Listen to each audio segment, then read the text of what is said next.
welcome to the 4Corners podcast. I'm Brad, joined as always by Matt and Shad. Gentlemen, how are you doing this evening? Good. So the show graphic is obvious what we'll be talking about this week. We're going to be reviewing some John Tenta matches, and we're going to be um, we're going to be talking about Gotta stomp around shit. yeah. Yeah, well, I can't really do that in this chair, but I remember from the what was it, the WrestleCade, the whatever the arcade was, whenever you'd have Earthquake gonna do it, before he did the stomps, he'd go. And then he'd do the big stomps, and it's like, I don't really want to bounce up and down in this chair. And I do want to talk about when we get to it, because I think it's one of the best things WWE is doing right now is they're releasing all of this like footage they have of like dark matches and stuff, because they did it with some Mortis test matches like a year ago, I think. Oh, really? I didn't realize that. So this is going to be the main topic. We're doing 4 matches, but we had a couple of side conversations. The first one being, namely, I think one of the dumbest discourses we've had over the weekend is the return of AJ Lee, because they're going to do a Becky and Seth versus AJ and Punk match, because that went over so well when they did this with Lacey Evans and Baron Corbin. Yeah. I just fine, whatever. The thing that bothers me about this is that you have all of these people that you're paying on your roster to do this stuff. You know, we want to have these people. We want to showcase these people. We want these folks to be, you know, names on our roster, and we want to build up new stars and all that sort of stuff. And yet, this is a company that keeps bringing back people who were, I would say this is the bottom of the barrel nostalgia bait. This is They just brought back. This is they just brought back the Bellas, right? No, or Nikki Bella. But they brought back Nikki, yeah. Yeah, but that's more understandable, and at least they had like their reality show. I mean, bringing AJ Lee back is like if Hasbro or Mattel is like, guess what, guys? Because you loved him so much the first time, we're bringing back Sectars. They brought back Sectars. Oh God, did they? They did, but unfortunately, I don't think it like did well, because I saw like a year ago or something they were going to bring back the toys, and they look exactly like so. The toys were like hand puppets with like a guy that rode a giant insect. If you don't know what they were, the animals were. They had actual like figures that were. They were on the taller side. They were at least like 6 inches tall, and I had like almost all of them. I had one. For some reason, when I was a kid, like a little kid, like I would have like a lot of the popular toys. Like I had like a good amount of like He-Man. Like when I was older, I had like a good amount of like the Ninja Turtles. Obviously, I love G.I. Joe. We talked about G.I. Joe before. But like I also had like random toys that I don't know if like my mom got them like on discount or clearance at Kmart or something. I think I picked up like a lot full of run almost. I think I picked up a lot of them as like random gifts where someone was like, "Oh, I'm going over there. I need to get their kid a toy. Like, oh, I'll get this $5 thing," and then you have like, I had one of those, or what's another weirdo one I had? Well, remember like Brave Star? Yeah, I love Brave Star. I had like all of the Brave Star one, which is like people don't even remember that cartoon. Like I barely remember the cartoon. The cartoon I think ran for like 65 episodes or something stupid like that. That's standard syndication, but that was standard. But I if you told me like I knew they had a cartoon, I would have sworn to. Like, oh, they must have had like a dozen episodes, because a show that I really liked, Pirates of Darkwater, that we talked about, that had like 13 episods. Yeah. And yet, by the way, that's another one I had like all the toys for. I never had those. But yeah, Brave Star ran for like forever, and it's like I can't tell you the plot of a single episode. No, well, because the difference is, so if you ran on Saturday morning, you got 13 episodes for a season, so you might get if you ran for like 3 seasons, so you wouldn't have a ton of episodes. Now, if you got to first run syndication, which meant you ran during the week, you ran 65 episodes, so you could do three or four sets of reruns. 13 weeks. Yeah. 13 weeks, basically. You could do 5 episodes Monday through Friday for 13 weeks. That equals to 65. Yeah. And they do that because it's 26, well, it's 52 weeks in a year, obviously, but between like time off for summer and holidays, whatever like that, you could do like 13 weeks in the fall, 13 weeks in the spring. And that's your syndicated shows. And you get weird stuff where, like, I think Real Ghostbusters, Transformers. No, I don't know if I think Transformers did it. And then, like, Darkwing Duck did it where they're running concurrently on Saturday morning and during the week. So then you get these weird, like, oh, there's this 13 episode series that you can see on Saturday, but you can't see it during the week until it cycles through. In many of our episodes of talking about Saturday morning cartoons, which people should go back to our catalog and talk about that. One of the shows, for example, great example, one of the shows, cartoon shows that I loved growing up, and it's actually really well done. I should rewatch it.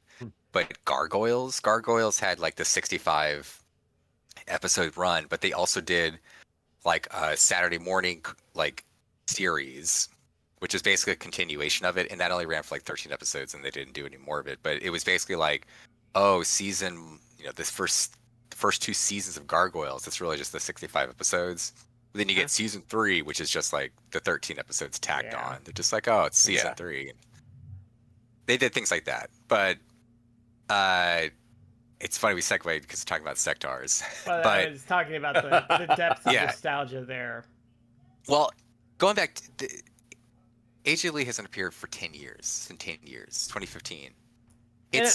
And I wouldn't say she was ever an important figure. Like, I can't think of anything. She was one of the most over women on the roster at the time. Which wasn't much. But that was not a strong time for the women's roster in that company. I try to think like it would be. How would you think of it? Like if it's like the Attitude Era, or like the Monday Night Wars in '97 when it's like really hot. You have NWO, and you have WWE with Austin, Rock, and everything. Who would she be? And then it's like we're gonna hey everyone, we're gonna bring back Wendy Richter or something, or like no. Here, let me get. I have an example. But it's like we're bringing back Billy Jack Haynes, and he's gonna have a major role at WrestleMania, and it's like what? Or Outback Jack. It's like no, not that bad. Billy what Jack I was gonna Haynes say. Probably a good one. What I was going to say is that you have, like, don't get me wrong. I was actually a big fan of his. But for WWE to turn around and go, by the way, we're bringing back D'Lo Brown, and expecting huge reactions like, yeah, I remember D'Lo. D'Lo was good, but why are you doing this? What's the deal here? And some of their pools there's not a good answer. Some of their pools are really weird though, because using the Attitude Era is like a great like barometer, because there's times where they're bringing back like, okay, if they did this in 1997 when everything was hot, they'd be bringing back some dude from like 1978. Yeah. Like to talk about how absurd it is. It's the equivalent of that. It'd be like, well, sometimes you see them pop up, but now it's like diminishing returns. I mean, like. They're now 2 of the 3 are dead, but if you had like the original NWO of Hogan and Hall and Nash, it's like in like 2007 that was like a thing that would still been a big thing. 2017, even then it's like, all right, well you can still play on nostalgia, but that's pushing it. Yeah. What are we doing here, guys? If they were all still alive, it's like great, like a 70-year-old dude in Hogan, and if they were still alive, like Hall and Nash is like 60s. It's like the nostalgia, but like, what are they gonna do? Are you gonna have them, do spots with whoever, Grayson Waller? It's almost a 30-year-old powerbomb Grayson Waller. It's almost a 30-year-old angle now. So like, if it was 1997, you would be bringing back someone from this. You'd be bringing back like Fritz or Waldo Von Erich in the in the Monday Night Wars. That's how absurd it is. Because even back then, like. You're talking about guys from like, they would bring in guys like to territories from like the 50s or 60s and the late 70s. Like Nature Boy Buddy Rogers or like Killer Kowalski, and guys that watched to be like, yeah, they were just washed. No one gave a shit about them at that point. Yeah. who would be more But contemporaneous. Like, obviously, someone like Luthez still made it work because he was Luthez, but like, Yeah. I don't know. It's just I. but Who's excited about it though? Like, who's sitting there going like, "Oh, you know what? I really have been dying to see is AJ Lee, who hasn't wrestled a match in 10 years and is too injured that Punk they're not even going stands. to be." Punk stance is partly the answer. The other answer is the WWE's legion of like paid influencers or social media accounts or people who are going to, maybe they're not paid in the respect that they're cashing a check, but paid in the sense that, you know, they will push WWE friendly stuff because they're going to get something out of it. And by something out of it could mean like, Access, you know, access, like free tickets. maybe they get an interview with a WWE star, not like, you know, Roman Reigns. You know, maybe they'll get Chad Noble or Otis to give them like a 5-minute interview, if that. Or maybe it's just that, you know, they'll get in contact with someone from the WWE and someone from the WWE will occasionally feed them a rumor, you know, which is really just like propaganda they want to push. But they'll do that. But yeah, like access. So those type of accounts will be like, oh my God, it's the greatest thing. I literally saw someone and it's like, you are either really, really dumb and silly. Yeah. Or you're just being disingenuous because you are like, you know, you're pushing an agenda that you've been told to push for, you know, for whatever value that is, like for access, for money, whatever. Someone was really like, oh my God, he's gonna bring like Triple H is gonna bring back AJ Lee and booking AJ Lee and Punk versus Seth and Becky. He's got Booker of the Year wrapped up, and it's like, No. what? No. What? I saw Like, that same thing. Like, many other things have been bad in WWE booking this year. I could list them all. I won't. But I mean, if you literally thought, oh my God, this is so great. Like this, it's like, in no ways is this even an angle that people will care about hours after the match happens. Yeah. No one's going to care. It feels like this that- year has been my problem. It's emblematic of this year for WWE where they have gone heavily into key jangling, and this isn't even good key jangling. Oh, it's bad. It's real bad. Yeah. With the key jangling, everything is like they know, and that I'm a broken record with this. But if you care about the actual art form of professional wrestling, which, I mean, that alone is like you should probably stop there because many people, mostly WWE fans, would probably disagree that it's an art form. Like they don't perceive it as an art form. I think it's an art form. It's a really weird type of performance art, but there's a lot of narrative involved. It's Matt, a very unique art form. Get your teacup and you got to go. I do have to. Let me do this properly. Let me do this properly. Shad's got us. So whenever we do our performance art, you must understand that a headlock requires a certain amount of gravitas. I don't have a single. I don't have a little glass. I don't have a monocle. It's like heavens. I don't have that with me, but I should. But it's like I think it's an art form, and when the art form is done to the best of its ability, both in ring and otherwise narrative, there's nothing like it. It can evoke a crazy amount of emotion. And even you don't even have to have 80,000 people in Wembley screaming, or in the Pontiac Silverdome or whatever. I saw a tweet, and I think he's right. I saw a tweet from IVP Videos. We were kind of talking about briefly before the show. That dude, he said he saw right now AEW is doing their a residency in basically what became of the old ECW arena, and it only holds 1,000 people. But people were this past Dynamite. People were really worked up. It was a great crowd. And he tweeted after that, it's I've seen enough. I'm buying a ticket to one of the shows. And I think he probably did. But he's I care more and he's not the WWE I'm just here for the vibes and moments thing.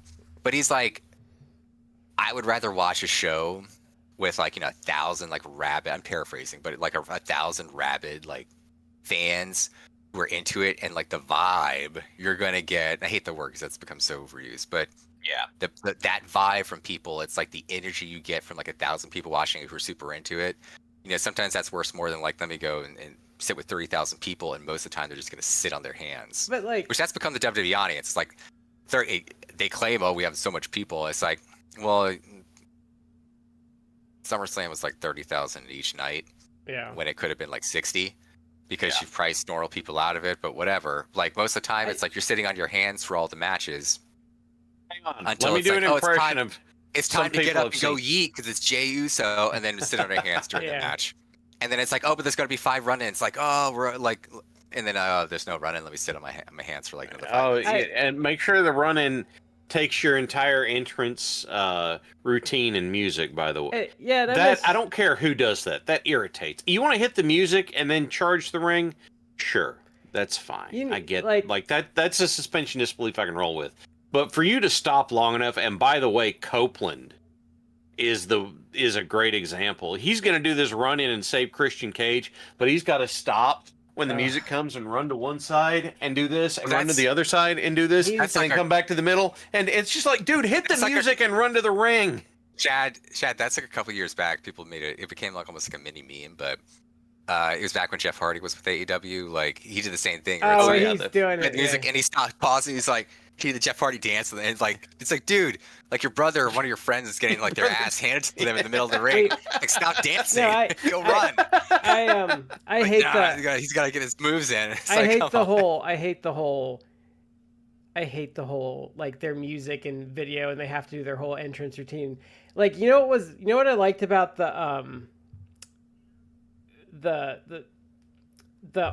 the Page Moxley one is most of the run-ins did not have their music play. No, they just came out, and that's how it should be. And I hate that both companies do that.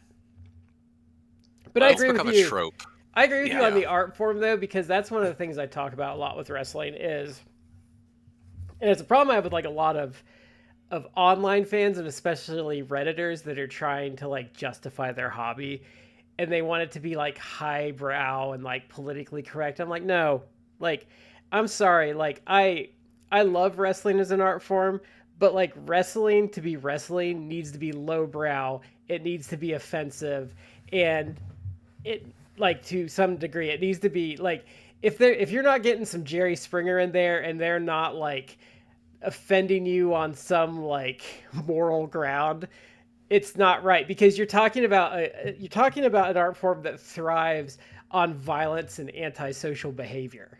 Yes, it's not real violence in that it's fake fighting, whatever. But yes, like it is an art form, so it's like to call it an art form implies like there's a certain level of artistic to it. Like, which makes it not just highbrow. It's not, No, but art can be lowbrow. You can intentionally paint on a canvas. So here's the way. You're right.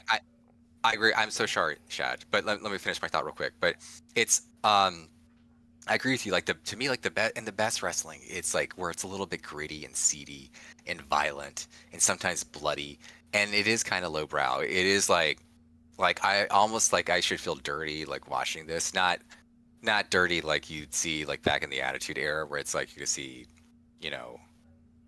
half naked women or whatever. Like it's dirty in that it's like this seems like violent and it's like you're watching a bump fight. You're watching like weirdos fight for money is what I say. Yeah. Here's the thing about I've used this before. Number one, wrestling is going to come off as kind of lowbrow because it's done in such a way that it's supposed to appeal to everybody that's there. And you don't know who all is going to be there, so there's going to be a lot of appealing to, quote unquote, baser impulses, stuff like that. The other thing is, don't give me horse shit about lowbrow, because Shakespeare was considered lowbrow, and now everybody talks about how much art it is. What is art supposed to do? Art's supposed to make you feel something. You're supposed to behold art in whatever form it is, and it's supposed to stir something inside, right?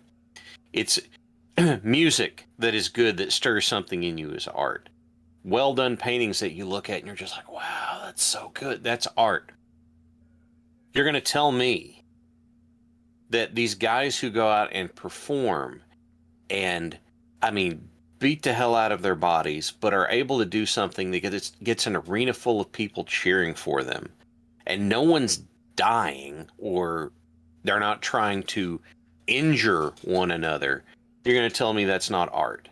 In a space where they are being watched on all four sides, there's nowhere to hide when something goes wrong, and you're doing a lot of it. A lot of people are doing it impromptu. They're calling it in the ring. You know, go go find other people that would be comfortable not only doing that, not only doing Shakespeare in the Round where they're having to make it up and keep people engaged the whole time, but have to do it at least once a week all year round. Sorry.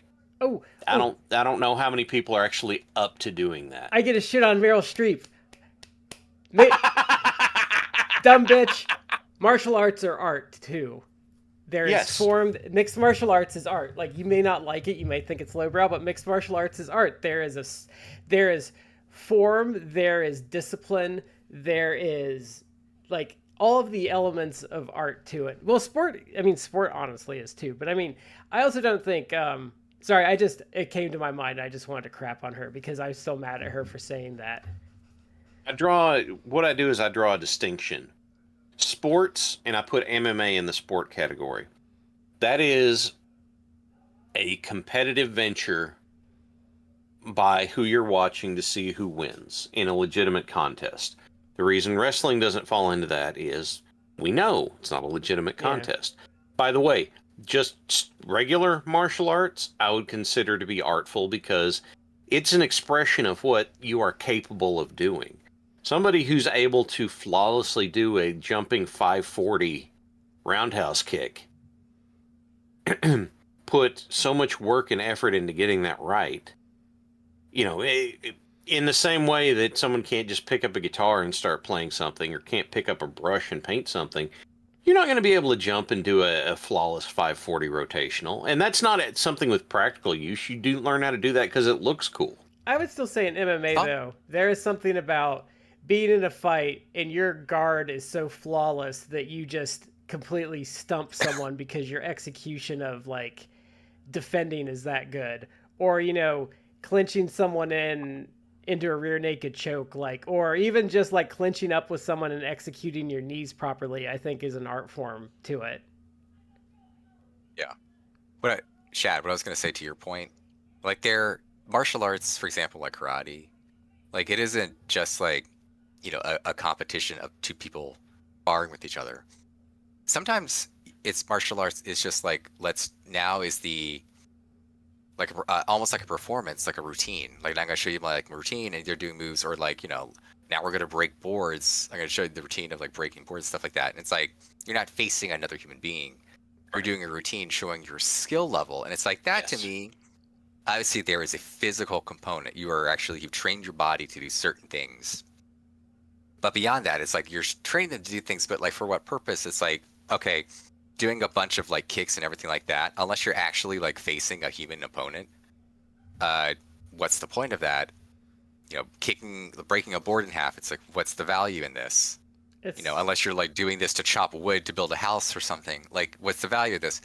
Because you're showing that you actually have honed your body and you've made this use of forms and martial arts and things like tactics into an actual art form that you're actually, you create a routine and showing what you're capable of. So yeah, you're right. This edges into art as well. And it's also showing a mastery of your body, of like breathing with motion and force and listening to what someone tells you to. Yeah, it is an incredible expression of skill. And like I said, some of that is going to be performative because you're not going to do a 540-degree rotational roundhouse kick in an actual combative situation. You're just not. But what you're doing is working on these techniques and skills to improve and demonstrate the mastery of your own body that you have. Yeah. And so, are there spots where, by my definition, performance and competition are going to cross over? Because I consider performance and competition different things. Sure, but if it's not a direct competition, well, and sometimes it is. Sometimes at tournaments you'll have, depending on the style, they'll refer to them as kata competitions. How well do you perform your stuff? How good does it look? How much skill is there in what you do? And I always look like a beach whale trying to do everything, so I was never in those. I could get my promotions and do the stuff. I just look like shit doing it. I just look like a I don't know, a clumsy gorilla trying to do fancy stuff. I eventually got to the point where I hit a certain level. I hit my first black belt, and then after that, all of my training I started putting in towards practical application. And it was that was where my thought was, is direct practical application. Well, okay, that's not fair, because I also did capoeira for a long time, but there's a lot. That was a lot of skill and body mastery as well, but my mindset was a lot of practical application stuff. I would not have considered it artful. It would have been brutal expression of skill, but not artful. Wrestling, though, is absolutely artful. I used to freak people out when I was training, though, because, you know, you do so much barefoot. Like, I could just walk across gravel and I wouldn't even flinch because my feet were so hardened up to everything. But I want to say, too, though, I think when I talk about lowbrow, I think that designation is like unfairly crapped upon, because just because something's lowbrow doesn't mean it has value. And often things that are considered to be highbrow are inaccessible and just there for a certain like class of people to pat themselves on the back, and does not withstand the test of time because of that. So I'm going to give another example of lowbrow. I think is more, I'm not going to say that you can make a one-to-one comparison, but lowbrow is widely accessible. There's not a barrier to entry for lowbrow stuff. Yeah. And in wrestling, what usually works is something that most people can identify with. Why did Steve Austin work? Because most people, in a frustrated time, they wanted to be able to do what Austin did and drink some beer and punch their boss. Yeah. Okay. Low barrier to entry. Got it. Why did Memphis But on the flip side... Why did Memphis work? Like, hey, you stole my woman, let's fight. Yes. On the flip side, though, there was at least one wrestler I know of, probably more, that did a very highbrow gimmick that didn't catch on in a big way. I believe the name was Still Life with Pears or something like that. Oh, Apricots. Yeah. Still Life with Apricots. Okay. Still Life with Apricot and Pears. Yeah. Okay. Sorry. And okay, that's an amusing gimmick, and that sort of, but it's, well, that is a joke on highbrow stuff that's not going to be widely accessible. So it's not going to. They kind of screwed it up because a lot of promotions didn't book the artist part of it, so then you lost out on the pretentiousness of the gimmick. Mm-hmm. Then it was just this weirdo in a white suit with some paint on it. But that gimmick didn't last long because it's either Surreal, I think, was Still Life. Yes. Yeah, and Blank, who was the artist who created them. Yeah. That was Logan Easton LaRue, who has done a ton of stuff. It's been everywhere. In the East Coast. Yeah, mostly East Coast, because he did stuff with the Virginia Championship Wrestling promotion that I've seen some of. And I may try to see if I can go again, because they run mostly out of, I believe, Roanoke, Virginia, which is like a several-hour drive from me. But I think in November they're coming back to the DC area in Alexandria, Virginia, which is right down not right down the street from me, but I can drive there in like 20, 30 minutes. So I might try to go see them. But he's retired, and I think in real life he actually was like a high school teacher or something like that. Yeah, he's been around. I mean, I think he's been around since like the early aughts. Like that's how long he's probably like 40 or so. I actually think he's a good worker. Like I would have kind of been happy if like AEW or I think he like was Ring of kind Honor of would have hired him. I think he was kind of winding it down when those opportunities would have opened up, and especially during like the Gabe Sapolsky days, he kept people like Logan out because of they were too southern or whatever. Because Gabe was an asshole. I would have liked Logan to be like at least Ring of Honor. Like I think we would have got a Because there's a lot had of a good run. there's a lot of those like Virginia South, like North Carolina guys like Damian Wayne, Sean Denny that like I think would have been really Preston Quinn too from like that era that would have been really good in ROH that just never got a chance because they weren't some coastal wrestler. Well, speaking of Eastern guys, like I think he grew up and is based out of Pennsylvania, but Wheeler Yuta, like he was all up and down the East Coast. Like I saw him wrestle shows in DC and Virginia before he got signed with AEW. He was doing CWF Mid Atlantic as like, which is North Carolina when they were real popular. He was like a young boy kind of gimmick down there. Also, where Adam Page started out. Yep. The CWF Mid Atlantic, and I think Cash started in NWA Anarchy. I think Dax did some time in CWF Mid Atlantic in his younger days.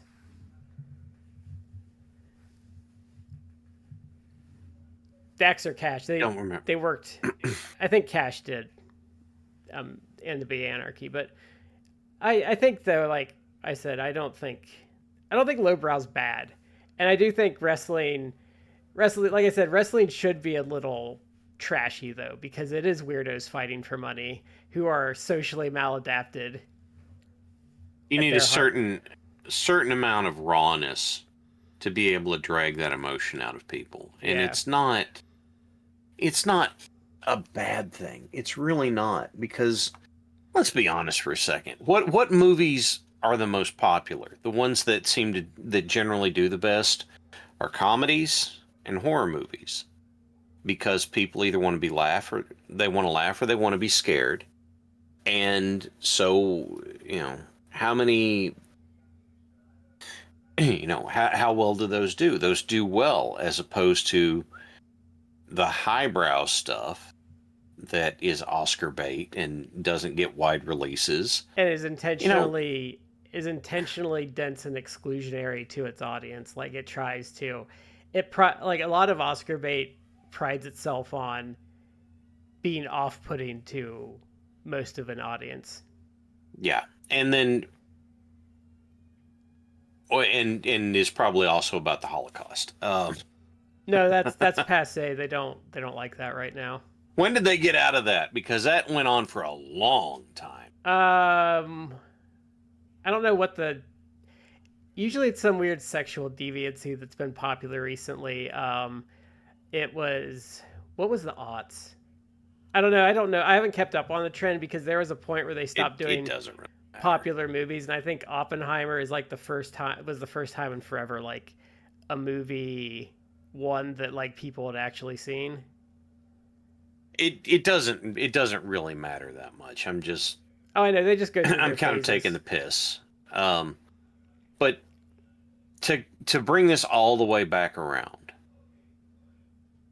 we have this media that has potential to draw stuff out of people. John Oliver had a great line. He said, when wrestling is good, it's better than everything that you like, because it draws that stuff out of you. But what are we getting right now is a bunch of key jingling because, hey, do you remember this person? It's like, oh yeah, I remember them. I remember. And then it's like, okay, well, they're back. And like, oh, it's good to see them back.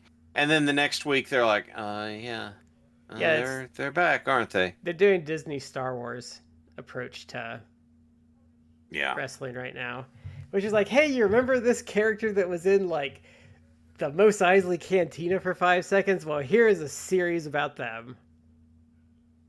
That really has been like the Disney Star Wars thing, and I guess it's frustrated me because I find it so like blatant and obvious, and I guess my personality is like the more blatant and obvious you make it like that, like I'm not gonna like it almost out of principle. It's like I don't. Maybe I want something new or different. I don't just need to be like, oh, remember this character? You love Boba Fett, right? Let's have like 10 Boba Fett movies and shows. It's like, but no. Like, yeah, cool character. Like, I don't need this. Or like, And it's hey, like, no, we got to crim. It's like, no. But you will see tons of people, they'll do like the soy jack face. It's like, yeah, it's like, oh it's my like, God, X-Wing series. It's like, at this point, it's like, I don't want this. yeah, it's like, hey, I do don't you want want, do you want to, do you want to, do you want a 10 episode series about Obi-Wan digging a poo hole in the desert? Because we're gonna do No. that for you. No. It's like, No, I'm good. yeah, Good. Thanks. I'm fine. I don't need answers to those questions, okay? I don't need to know what wizards and Harry Potter did with their crap. I don't leave that stuff alone because honestly, nobody. We're Okay. at the point. We're at the point I where don't they're have the book literally. with me. I mean, it's.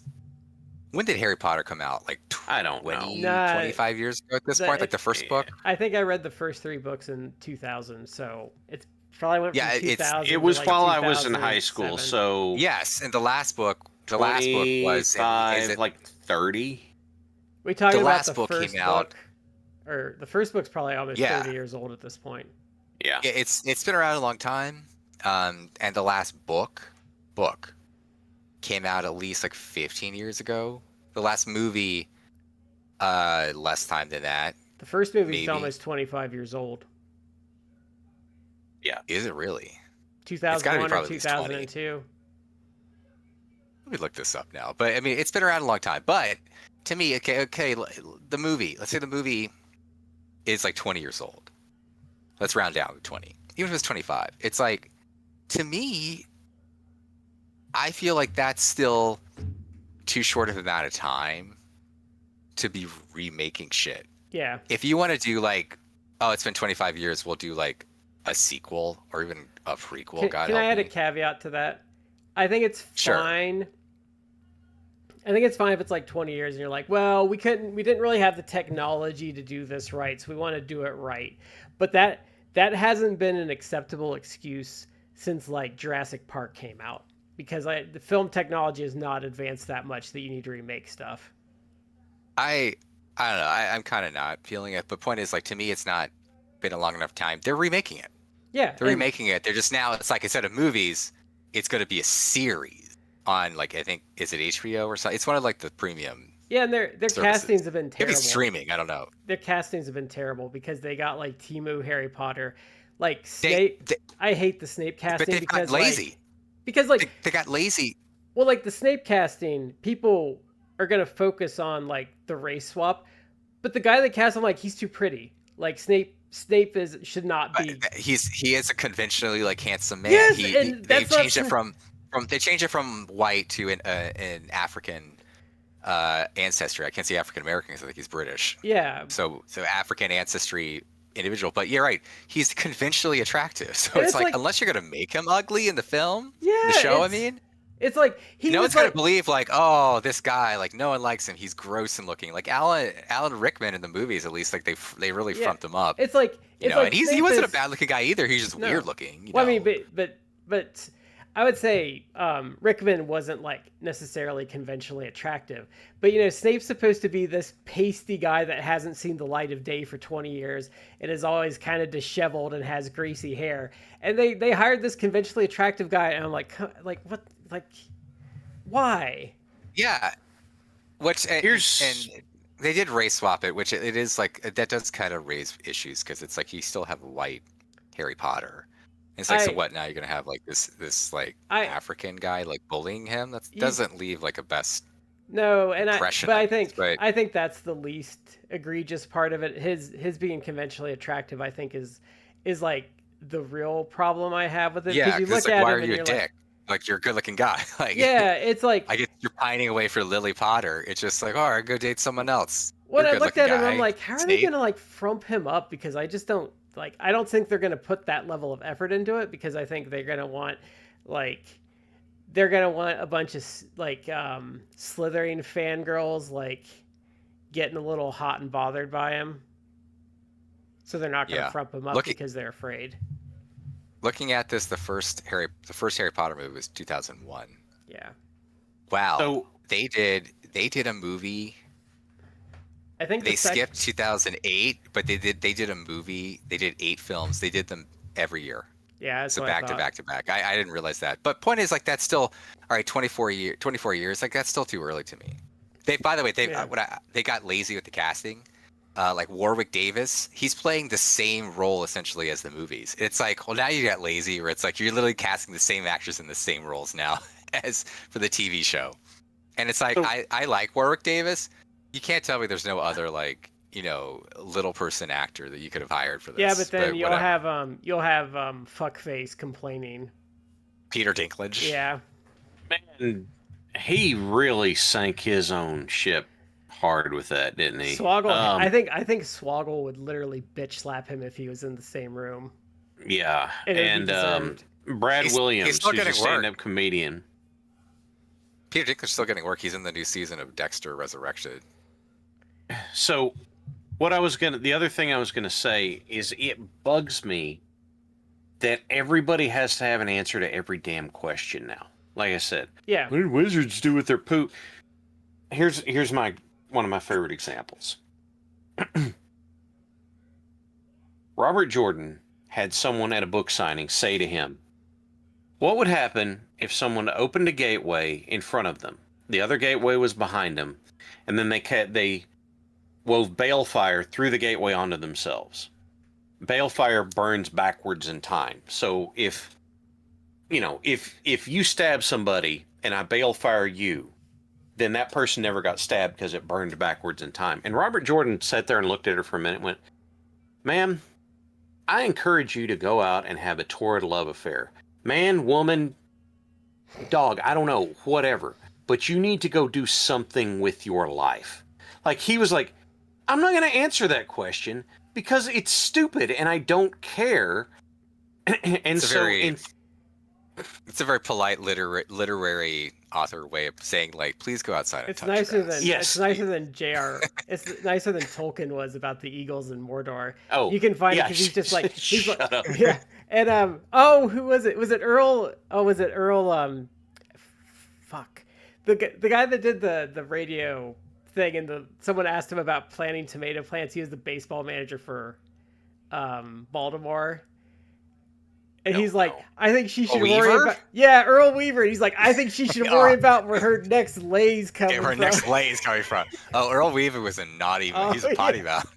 Oh yeah, he got in real trouble a lot of times in that potty mouth. But my point is that it feels like that everybody has to have an answer for everything now.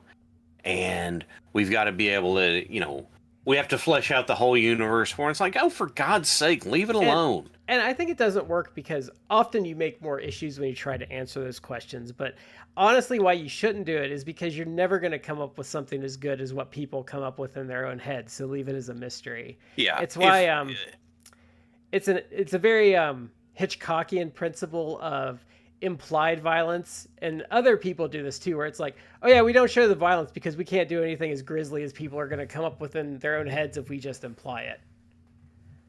It's just you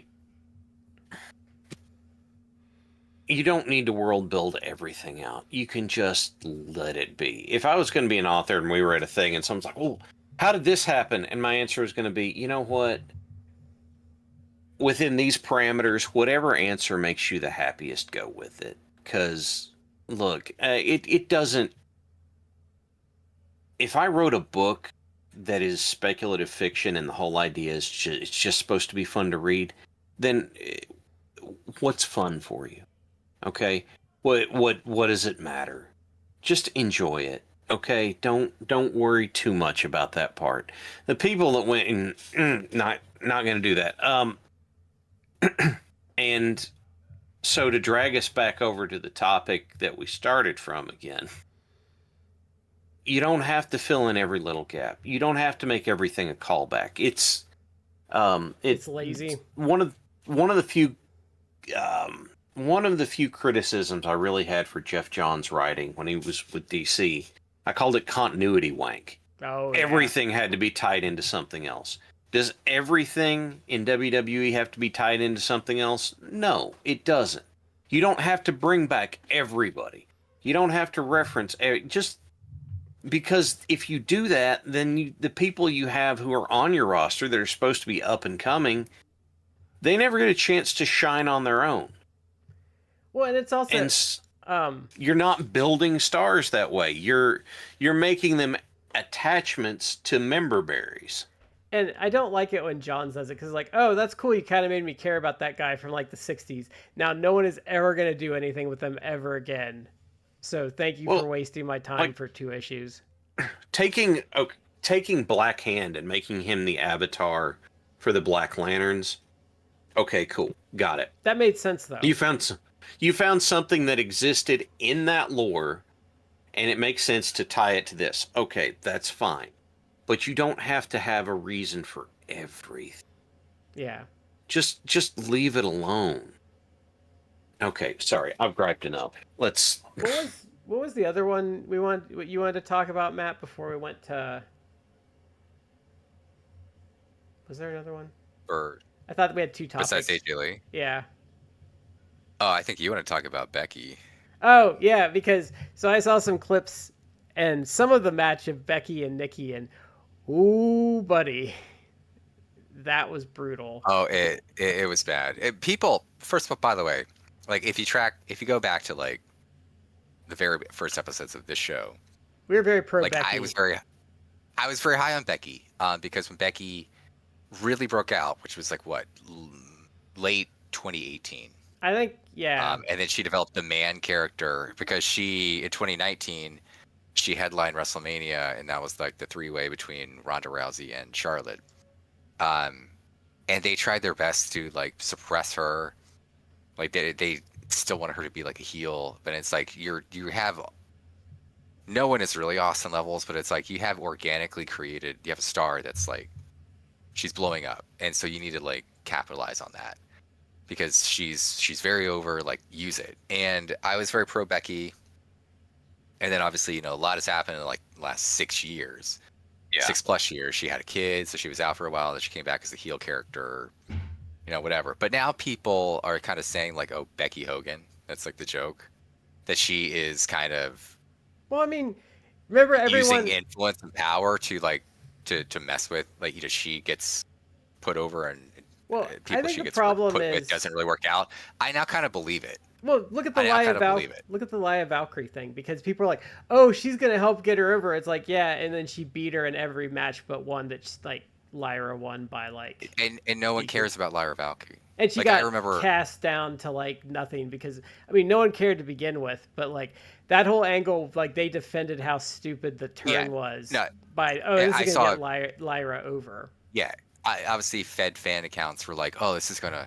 This is it. Like Lyra's gonna be made from this, and it's like I remember a guy that is a good follow on Twitter who's really has a lot of fun, good stuff to say. Like Keem, he's Keem. He's not Keemstar. He's Keem. Yeah. No. He's not Trainmaker, but Keem has like a couple accounts. But he said at the time when they were saying that, like the match they had, like that the one that Lyra won, like the one that she won. He was like, he said, people are going to act like this is going to make her, and no one's going to care. Like 2 months from now, like people are going to see in time, like this is actually going to be a horrible thing for her. And it's been like 2-3 months, and it's like, yeah, well, but Becky, right. No one cares. No one cares about her. Becky won every match. And Becky's already moved on to like 2 or 3 other feuds. Well, Becky won every match after that match that Lyra won, so it didn't matter because Becky won the belt and then beat her. The reason that I don't buy in on the Becky Hogan thing is look at the rest of the company. Who wins? How often does the new young guy go over the older established person? Not real often. No. And so there was some Becky's having this with her that I don't remember though. Like what was that other one? Becky's let's just I'm gonna theory craft for a second. Let's say Becky wanted to work with Lyra because she's like, I see something in this person, I want to try and help her. Okay, so she wants to have this program to elevate Lyra, getting on TV more, that sort of stuff, and to try and work with her and mentor her through it. Okay, fair enough. And then here comes Paul Levesque being like, Becky, you're going over tonight. Well, what about this? No, can't lose out on that Yeah, merch but deal. You're going over tonight. Triple H is a bitch, and she has power. She could say, "No, I'm losing," and he would back off. Like she has enough pull that. I And I'm not gonna. don't know. She has enough it's well. And Come also, on. Triple H's ego being what it is, and be like, no, we're gonna. If he had said we're gonna do this, he's so terminally afraid of like anything bad being said about him that he would back off immediately. And I tend to agree. I think he would. I'm still just from the tendency of everything else that happens on the show, I find it more likely. I'm not saying certain, but I find it more likely if they just took the person that they already had as a star and put him over. And I won't blame her directly for this one, but she is a big reason that Bianca Belair got buried heavily and has never quite recovered as a star. And I know, like, I'm a bigger fan than you guys are, but like she has tangibly never gotten back up to where she was getting. Oh no! Before they did that, I'm not a fan of Bianca Belair. I think she's a lot better than a lot of the people that has come up since. Like she was way brought better. to the main roster.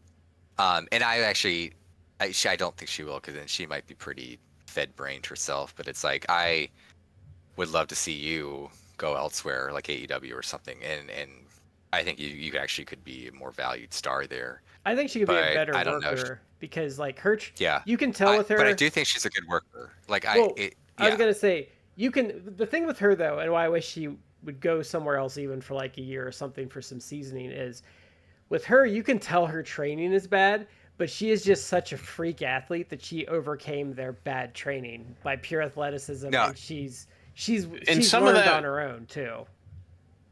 Was kind of similar to earlier on Chris Statlander stuff we saw on TV. Statlander was so strong, she would just muscle through a mistake and it would work. Yeah. I when I said a few years back at this point that I wasn't as sold on Bianca Belair, it's because she came in at kind of like the generation after, say, like Bayley and Charlotte and Becky and Sasha Banks, now Mercedes Moné, and like NXT. So she was one of the next like class of people, and it's like I think she's good, but I don't like her as much as like the Four Horsewomen. But since then, it's like I kind of changed my opinion, where it's like, is she like, oh, I love her, like I think Mercedes is a fantastic worker, like I'm a big fan of Mercedes. It's like I don't think she's as good as Mercedes, but it's like she's a good worker. And now it's that thing where it's like I feel actually bad for you because you're way better than what they give you. She should be like, and you could be doing a lot more, and they should have capitalized on your success. You should be their Sting. You should be the star. She should be Sting because she has that same, like, she's a freak like Sting. Like, I think she has that generational athletic talent, but she should be like the mainstay, like franchise player of their women's division. And she should be a main linchpin of the women's division. Like she should be getting. She's far more deserving of airtime and feuds and pushes and things like that than someone like Tiffany Stratton. Far more. She's a better worker than Tiffany Stratton. She's a better athlete than Tiffany Stratton. But she should be we know why Tiffany Stratton is pushed more than her. And she should be getting way more chances than Nia Jax does. Oh yeah. And it's unfortunate, you're right. Like she's never recovered from the Becky thing. And they've intentionally. You even should have had a big build to like a big feud and match at like Mania between like her and Jade Cargill. Even that didn't like really materialize. So no, because they've intentionally kept her sidelined for like 2 years. Yeah, I do kind of like Naomi scamming them. I think that's hilarious. Naomi is one who I was never like that big of a fan of, but I actually developed an appreciation for her because I respect her too, because she left with Mercedes and then went to TNA and actually had like a good run as their champion. Yeah. And then she re-signed with WWE. It's like, I don't really think you should go back there, but I mean, she kind of did scam them, where it's like she got a good paycheck. They've actually pushed her to a decent level. Like, they were never gonna like make her the main focus either. But she's gotten some pushes and airtime Well, I just at think the it's contract. well, And now she's going out pregnant, so it's yeah. like I she's just gonna think get paid, I just have think that that's kid. I just think that's hilarious It's where she brilliant. where What she a worker. I know, because she resigned, like worked for 2 months, like LOL guys, pregnant, out for a year and a half. Yeah. Yeah, with the title, by the way. Yeah. Yeah. I just love when they get I love when someone out carnies the carnies. It's. I would love to see Bianca just working somewhere else and really getting better, because there's lots of promise there. Even if I'm not a fan, I can look at it. A lot of promise there. I think Unfortunately, the problem with Becky, to bring it back around too, though, is I think the reason the Becky Hogan thing is sticking is because her match quality is in the toilet, and I honestly think It's decreased a lot. she's just kind of cringe now when she heals. Like she's Yeah. heavily into cringe territory. Oh, and she gave an interview, I think, recently where it's like, oh, I like being a heel more than a face. And it's like, but you're not very good at, at No, being a yeah, heel. because like here's the thing. I always thought she was kind of cringe when she was good. Like her tweets and stuff were always kind of like cringe, and she was always like kind of teetering around lolcaldom, and she kind of just took that plunge straight into cringe like in the last couple years. The Yeah. thing is that you're gonna damn near everybody in wrestling that you talk to is gonna say that they prefer being a heel because it's easier. It's easier to piss people off than it is to get them to cheer you. And you don't look. Here's the thing. This is gonna sound bad, but you don't have to work as hard in the ring. You do have to mentally keep working so people don't get accustomed to your healing and bored with it. But in the ring, it's not as hard. And being a heel is a lot easier. So most people are like, oh yeah, no, I prefer being a heel. Hell, I was a better heel than I was a face. Would it? And so it's like, yeah, of course you're going to say that. I saw clips from that match. The egregious one to me was the announcer table spot where she's supposed to be bouncing her head off the announcer's tables, and she's not getting anywhere near it. It's like, this is the table. It's like yeah.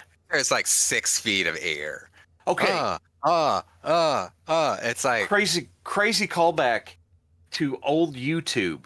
I don't know how many of you guys ever had this show up in your YouTube recommendations. Proof TNA wrestling is fake. And it's like Scott Steiner's got a hold of Christian, and Christian goes ahead and does the head into the apron thing, but Steiner's like kind of lost him there. So it's obvious that Christian did that himself, even though Steiner's setting him up for it. It's like, that's not great. I think she could have saved the corner kick thing too if she really wanted to. That one's a 50-50 in my book. No, I think Nikki went too early, but I think Becky was out of position, and if she really wanted to, she could have saved that spot. It would have still looked like shit, but she could have gotten it to connect at least if she tried. So Nikki was going to do that springboard kick off the corner. Mm-hmm. Nikki looked once. Becky's doing the circle cell. I got hit. I'm covering my face and I'm walking in a loop to come back for it. Was she not close enough when she was supposed to be? Maybe so. The other thing is, though, Nikki, when she hopped up to do it, just kind of glanced and then hopped up and did it, as opposed to hopping up there and looking again and being like, is she there? And because it doesn't ruin your immersion. I've hopped up there. This person's not in position. I wait for it. When they get close, then I jump and do it. So that's why I say it's 50-50. But I think... Was Becky selling a little bit bigger and taking a longer loop than she should have? Maybe. I think she could have saved it, though, because if Adam Page could salvage something out of those god-awful CM Punk buckshot lariats, like, Becky could have run, like, Becky could have at least gotten, like, crap contact instead of, like, the awkward... At least, well, the only bit of credit I will give Becky is if Becky was an NXT student, she still would have fell down and sold. She was right not to sell for that. I mean, Yeah, I know, it just missed. But I'm saying if that happened in NXT tonight, they would fall and still sell. Yeah, it'd be like, oh, and they missed by a foot, and the person would Jackie Gata it. Yeah, no, we've seen multiple people in NXT do that for stuff. Yeah. Oh God, it's because they make them practice the matches, so when something goes wrong, they don't know what to do. Yeah. So, it's I don't know, man. It's just not a good match. And then we rolled Becky into the Seth Riders, which sets up the AJ Lee thing. Because it worked so great last time, and people care so much about Seth Rollins. Yeah, didn't Seth damn near kill Becky's heat by putting them out there on TV? Oh yeah, they broke them up almost instantly because he was dragging her down with him. That's what I thought. And I mean, I think he's not like so nuclear cold at this point, but I don't think people care about him. Especially if you look at like their Netflix ratings, like it's been steadily going down with him as champ, like it always does, because people don't. He's fine at a certain spot, but he is not like a main eventer. Like no one cares when he's a main eventer. He's just not that guy. He is your upper mid card gatekeeper to the main event. Like that's a part that, and I'm going to be honest with you, that's a perfectly fine spot to be. You're going to main event sometimes. You're going to consistently be on TV. Sure, go with it. I think where he's best is like your secondary champion that's going to open your like pay-per-views with like a 20-minute little go match that gets the crowd revved up and then goes away for the rest of the show. Like I think that's where he really excels. And I think the problem is he's really good at that, and that fools you into thinking you can main event with him.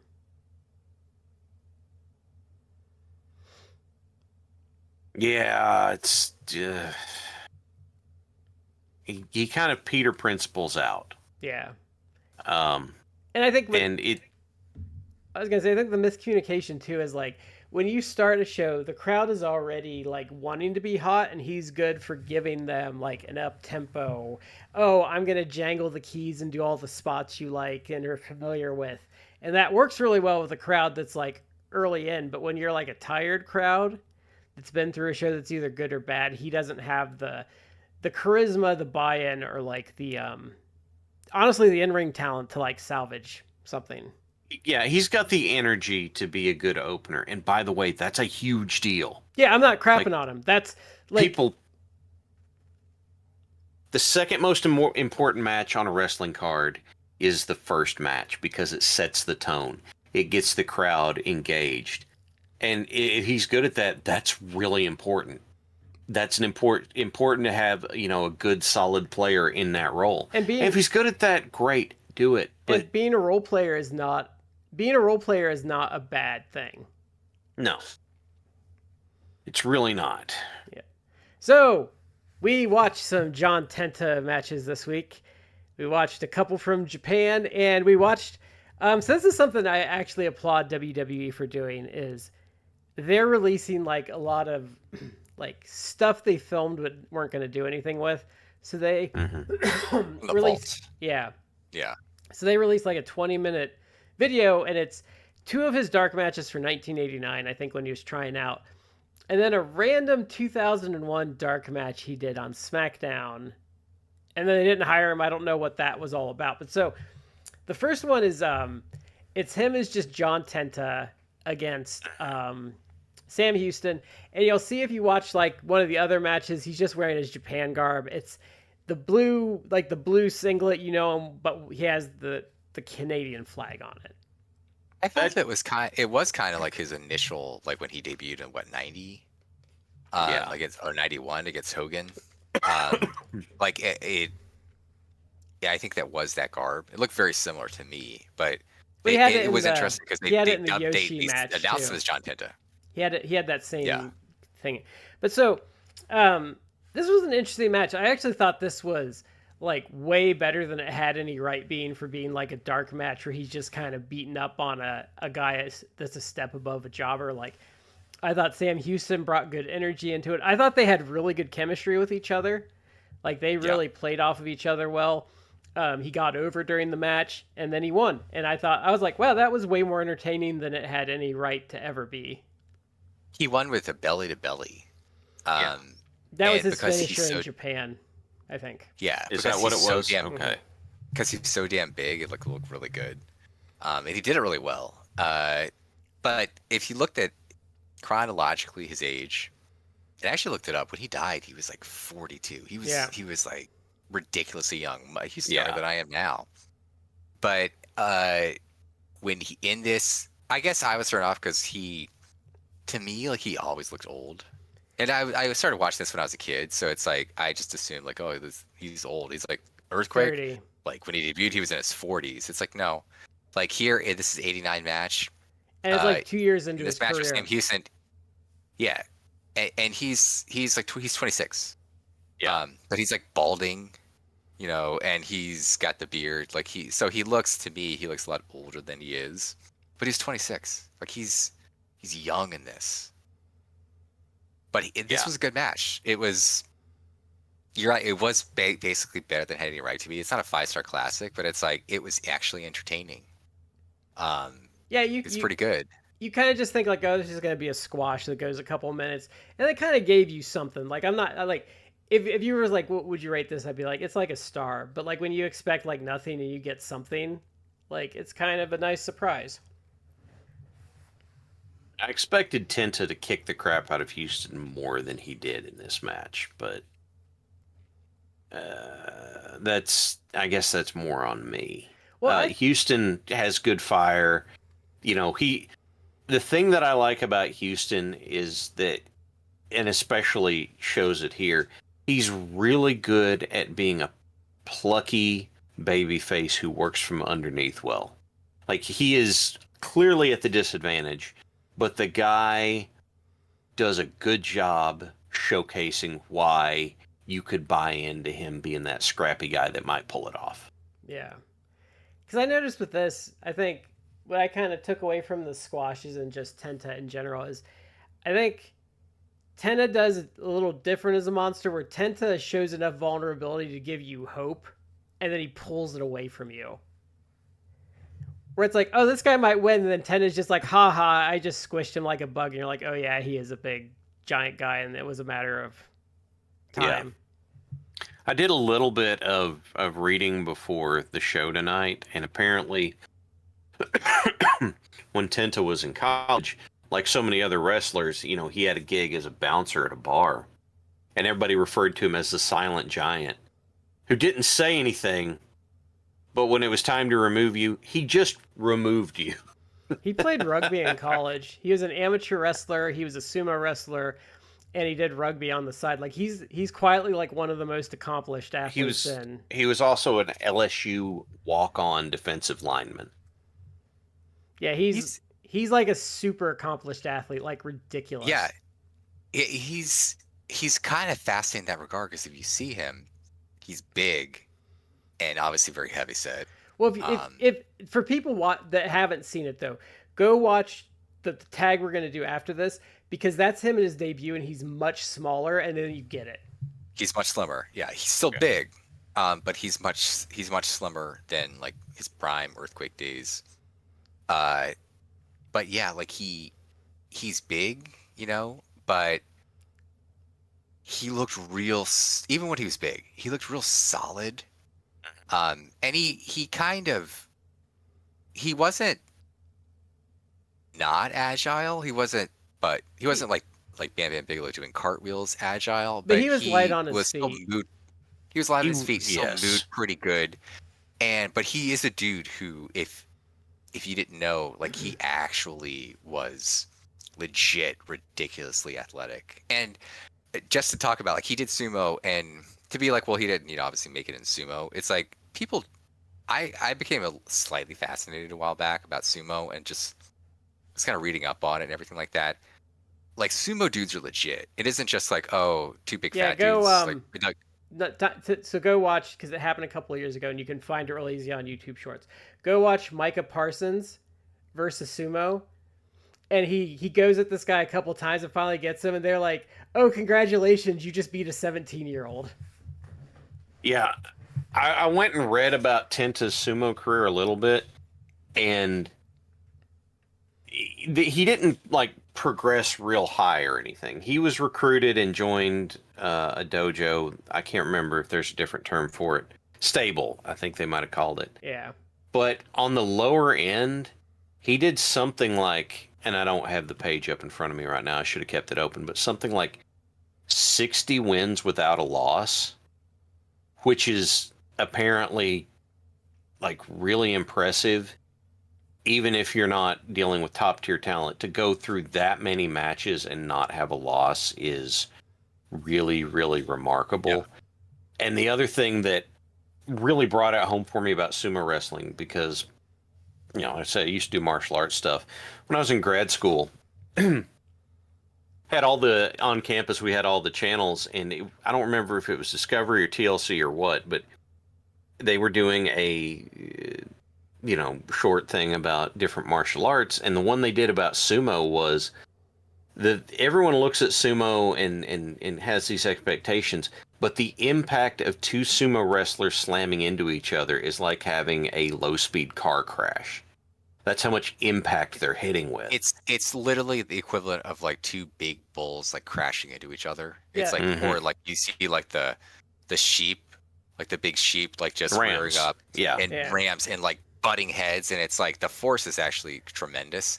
It's like these dudes are insanely strong. I've seen sumo dudes so strong, like they'll come at each other, and one does like the open palm strike and knock a dude clean out.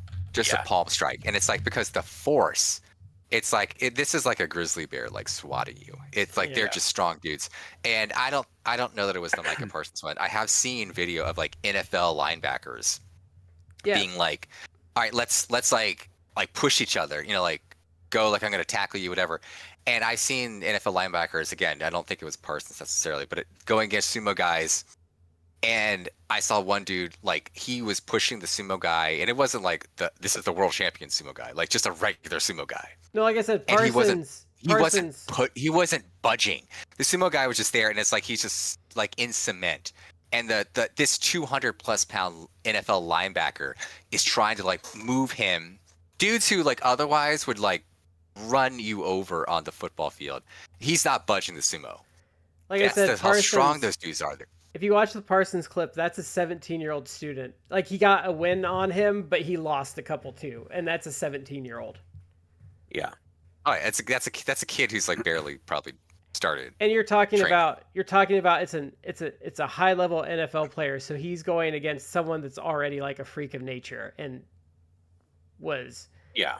Well, and NFL players are training for something different than just the impact. You know, there's got to be enough agility, trying to break the line or catch someone who is trying to break the line, you know, all that sort of stuff. And then, whereas sumo guys, they are going to slam the hell into each other. Well, Parsons would be a good one-for-one comparison because he's an edge rusher, so he is a lineman. Okay. So he'd be a defensive lineman. So, I mean, he would be used to like, that would be a good comparison because that would be, you know, he would be used to those kind of trench battles with someone. Okay. Well, I'm just saying they train differently. Like sumo is trained differently, and they're big. And well, being big benefits them, but they're also, it's kind of like strongman competitions, how they're not, they don't look cosmetically strong. They're big dudes who are strong. In my head, I equate it like that. and they are very and you have to think with sumo too. Like, it's things you don't think about because strength is very important, but balance is also very important. Mm-hmm.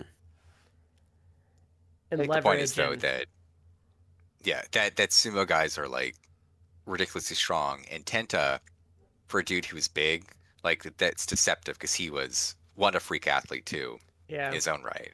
it's And also ridiculously strong. We've talked as an aside, but a tangent. We talked before, like occasionally like, it'll pop up on social media, like Twitter or whatever, and people will discover like the Earthquake Bossman match that they did like the early 90s, and it's like this is Bossman when he wasn't slimmed down. He was like 300 plus pounds. It was like he comes off like he wasn't his heaviest, but it was right before it was like right when he was slimming down. Yeah, but he's still like a good 300 pounds, and that dude comes off like with the top rope, second rope. Like he comes off like with like a almost like a body splash onto Tenta, and Tenta just grabs him. And I don't even know if he moves. Maybe he takes like one step back. But it's like this is a 300-pound dude jumping at you from a height, and you just catch him. It was, and he did a slam, and it's like that alone is impressive. Like it's insane. Like that amount of weight with some degree of force because it's jumping, and he catches him like he's catching like his like a 5-year-old small child. Yeah. I think it was Houston or Roma did the same thing. Like they did like a running crossbody, and he just caught him like they were nothing. Oh yeah. Also, his sumo rank is why the Katawe shoot happened. Because Katawe was being a bitch because Tenta was a lower ranked sumo, so he didn't want a job to him, so he's being uncooperative. But then he didn't want to actually like engage with him because he was afraid of the amateur wrestling and that he might actually lose. So then he was a little bitch boy about it. And backing it off. And we're spelling bitch boy as B-O-I, FYI for Katawe. And Tenta, from what I know of him, like he's always seemed like a very agreeable guy, like a nice guy. So I don't think it was his personality to be a problem. No, if you watch the Katawe shoot, he's trying to work with him, and he finally has enough, and then like he's trying to work with him, and he's kind of confused as to why is this guy doing this, and then finally he does have enough, and then he's like, come on, like he's finally like he's slow to anger, but his blood got riled up, and he's like, okay. And if I was Katawe, I would have been like, oh, okay. No, we're good now. Like, no, because there's a point. Mind. There's a point where he just like rears back with his arm, and you're like, oh, he's ready to get nuts now because he's had enough. And that's when Katawe like won't commit. Because there's a point where Tenta's like, okay, like you want to do it, like let's do it, and then Katawe's like, I'm afraid. Yeah. Look, if you're gonna talk that much shit, you better step two. Yeah. And it was all because Katawe, like I said, was afraid he was going to lose because Tenta had amateur wrestling, and he knew that. Yeah. So then there's the Paul Roma one's next, which I don't think is good because Roma really isn't very good. He don't have... The thing that I came away from this match with is that Tenta just didn't have much to work with. He did take a nice bump off a drop kick, which was real pretty. Yeah. And he did not, and you could tell, like, because like I said, the Sam Houston one, he got over because Houston really was sympathetic and he got him over. And then Paul Roma didn't have that, but then they were also, I don't know if this was a one shot. So he comes out with Slick. So we get to hear the Jive Soul Bro, which made me happy. Which I loved. I was like dancing in my living room as I watched this. They're calling him Earthquake Evans. So when you usually hear someone like it's like Hurricane, then their last name or something, he just has pretty much sweatpants and a flannel shirt on, and he just looks. Oh no, shit. It was an awful. I was like, what is this attire? Because he's wearing this like very dark like purple. It's the thumbnail. If you look this up, it's on flannel. The thumbnail. Yeah. Yeah, dark flannel. Purple like flannel. It's like, are you trying to make him look like I think it's like, well, they can look like a lumberjack. Oh, I thought like, why don't you do? I honestly thought he was like a truck driver that got lost and ended up in the ring. Yeah, I straight up thought he's wearing like purple flannel, like dark purple, like not even like a bright purple. And he's wearing. I had to like rewind it because initially I thought like, is he wearing like just business slacks? It wasn't. He was wearing like really dark, almost black, like selvage jeans. And what looked, I'm sure they were boots, but they almost look like business shoes, like loafers. It's like, what is this attire? And he's not wearing like the regular belt. He's wearing like this weird, like like hillbilly, like I'm using a piece of rope. Yeah. that I'm See, tying that in right front. there, for me, I saw that and I thought that he was doing a Yukon Eric tribute. I think that's what they're kind of trying to do, but it's also like, well, if you're trying to do like some sort of weird, like, northern lumberjack type of thing, Yeah, but then like, why don't you just go full like stereotype and have him just come out like lumberjacks in like the red and black Yeah, that's what I was Yeah, gonna say. in panel. the buffalo check pattern. Yeah. yeah, or at least put the hat on him, or give him an axe. No, the video, his entrance video, need to have him sitting in the woods shaving with a straight razor while he had a yellow hard hat on. Okay, that's we would need that Scott. way you'd know that he was a man, such a man. But then you could bring in Scott Flapjack Norton He's a man. and sell pancakes. That was so awful. I think they're like he ate 100 pancakes. Oh, I hate the AWA sometimes. Yeah, Yeah. yeah, So this wasn't it's good. dumb. But now the last match in this batch, though, It wasn't good. Sorry to interrupt you, but it was okay. I just thought all this weird stuff. But by the way, so I'm so caught up on the entrances. Paul Roma, was it like he still came out like what, like Young Stallions gear? Did the Young Stallions theme, was that sung by Jimmy Hart? Because he Probably. like Paul Roma's like theme song came out, and I'm like, wait a second, I'm almost certain like Jimmy Hart sang that song because I'm like, that Jimmy sounds Hart like did. Jimmy Hart. Jimmy Hart did a lot of that stuff. Like a lot of that music is all him. Okay, so But- I think Shad, sorry to cut you Yes, off, sir. Hot Brad. Shad, now that I'm thinking about it, like Earthquake Evans came down to the store today. like getting letter Kenny Wait, hang on. Hang on, I can do this. I can do this. Give me just a second. So you see someone putting away the pancakes with your pal the other day. There you go, Justin. That's for you. But okay, so I think the final match in this is the most interesting of the bunch because this is a random SmackDown dark match in 2001.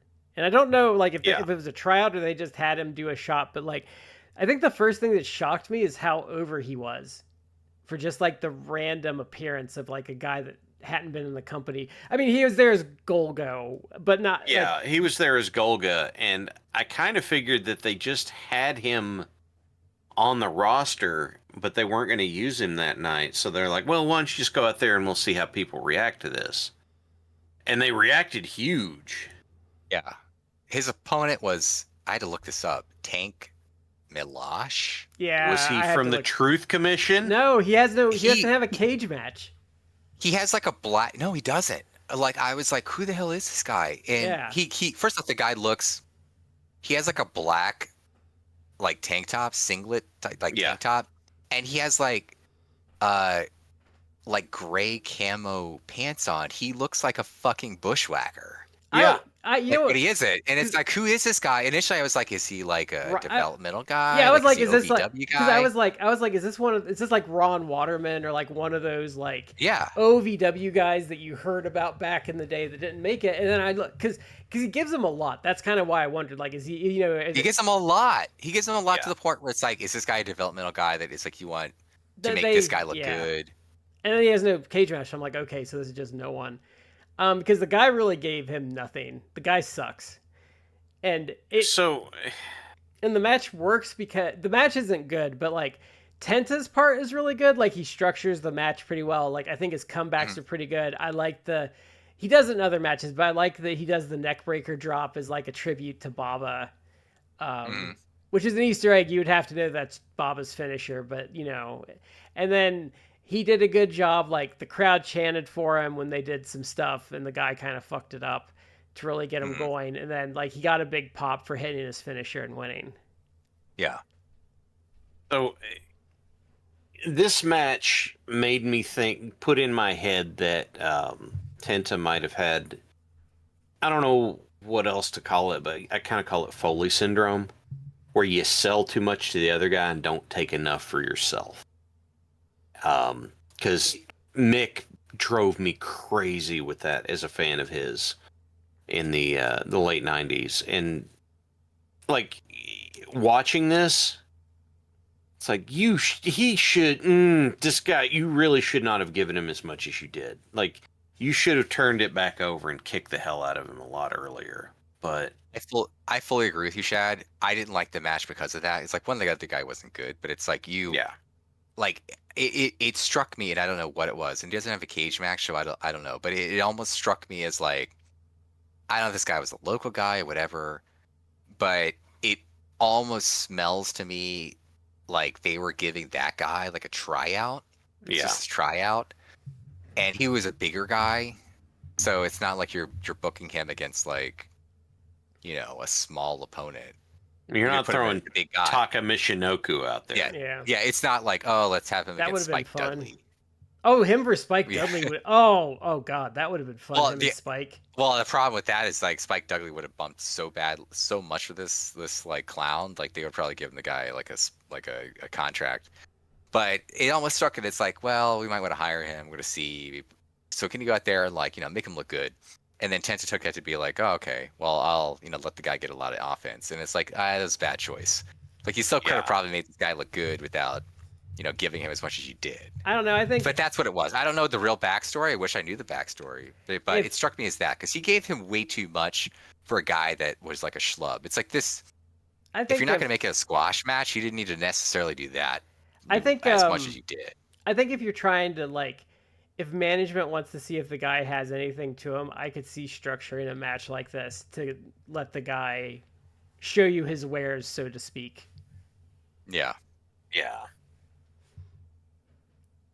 But I thought it was just interesting that the fact he was over. That's what really shocked me about it. I didn't think the match was good, but him actually getting like such a big reaction kind of shocked me. That was a case where people weren't expecting to see him again. He came out there, he did a good job in the match, and people enjoyed it. It's like, there may have been a little more squeeze to this than you might have otherwise thought. But And he also like what are you gonna do? when Piper did that awful segment before Uncensored 97 where he was like having guys try out for the team, Tenta actually randomly came out and got a big pop during that awful segment too. Oh yeah, I remember hearing about that, but I've never actually watched it. It's not worth watching. Okay, so we're gonna go to May 1st, 1987. This is gonna be John Tenta's debut match. This is Giant Baba, and John Tenta defeated Sorry, okay, I'm gonna get this right. Kokusai Ketsumigun, which is Goro Surumi and Rusher Kimura, who, if you don't know who they are because they're older, those are like absolute like vets. I would say Rusher is probably like almost legend status in Japan. So he's pretty much debuting with like 3 like quality veterans around him for his first match. And I thought he was very impressive for a first match. First off, I don't think I've seen anything by Goro Surumi. And if you I watch just love TV, he's on TV a lot if you watch it. Like when he came out with Rusher Kimura, I almost was like, I love these guys because they just came out looking like just thugs. Like just like Japanese, like almost like Yakuza thugs. Just like they look all seedy and or like surly and Goro violent. has an afro. Yeah, he's like they just look all surly, and I'm like, oh, these Grumpy guys are gonna be vets. fun. Grumpy vet. Yeah. Was one of them rocking a mullet? Was one of them rocking a mullet? No, Rusher has a. He's kind of. He's kind of like close, not close crop, but I mean he doesn't have a mullet. Like, And then Goro had a afro. He had like a small afro. yeah. Okay. Baba is Baba. Like Yeah. if you either like Baba or you don't. Baba. Looking for those who are extra not familiar with Baba, emaciated. yeah, he has one of the oddest physiques in pro wrestling of all time because he's very tall. He was like legit like almost 7 feet tall. Yeah.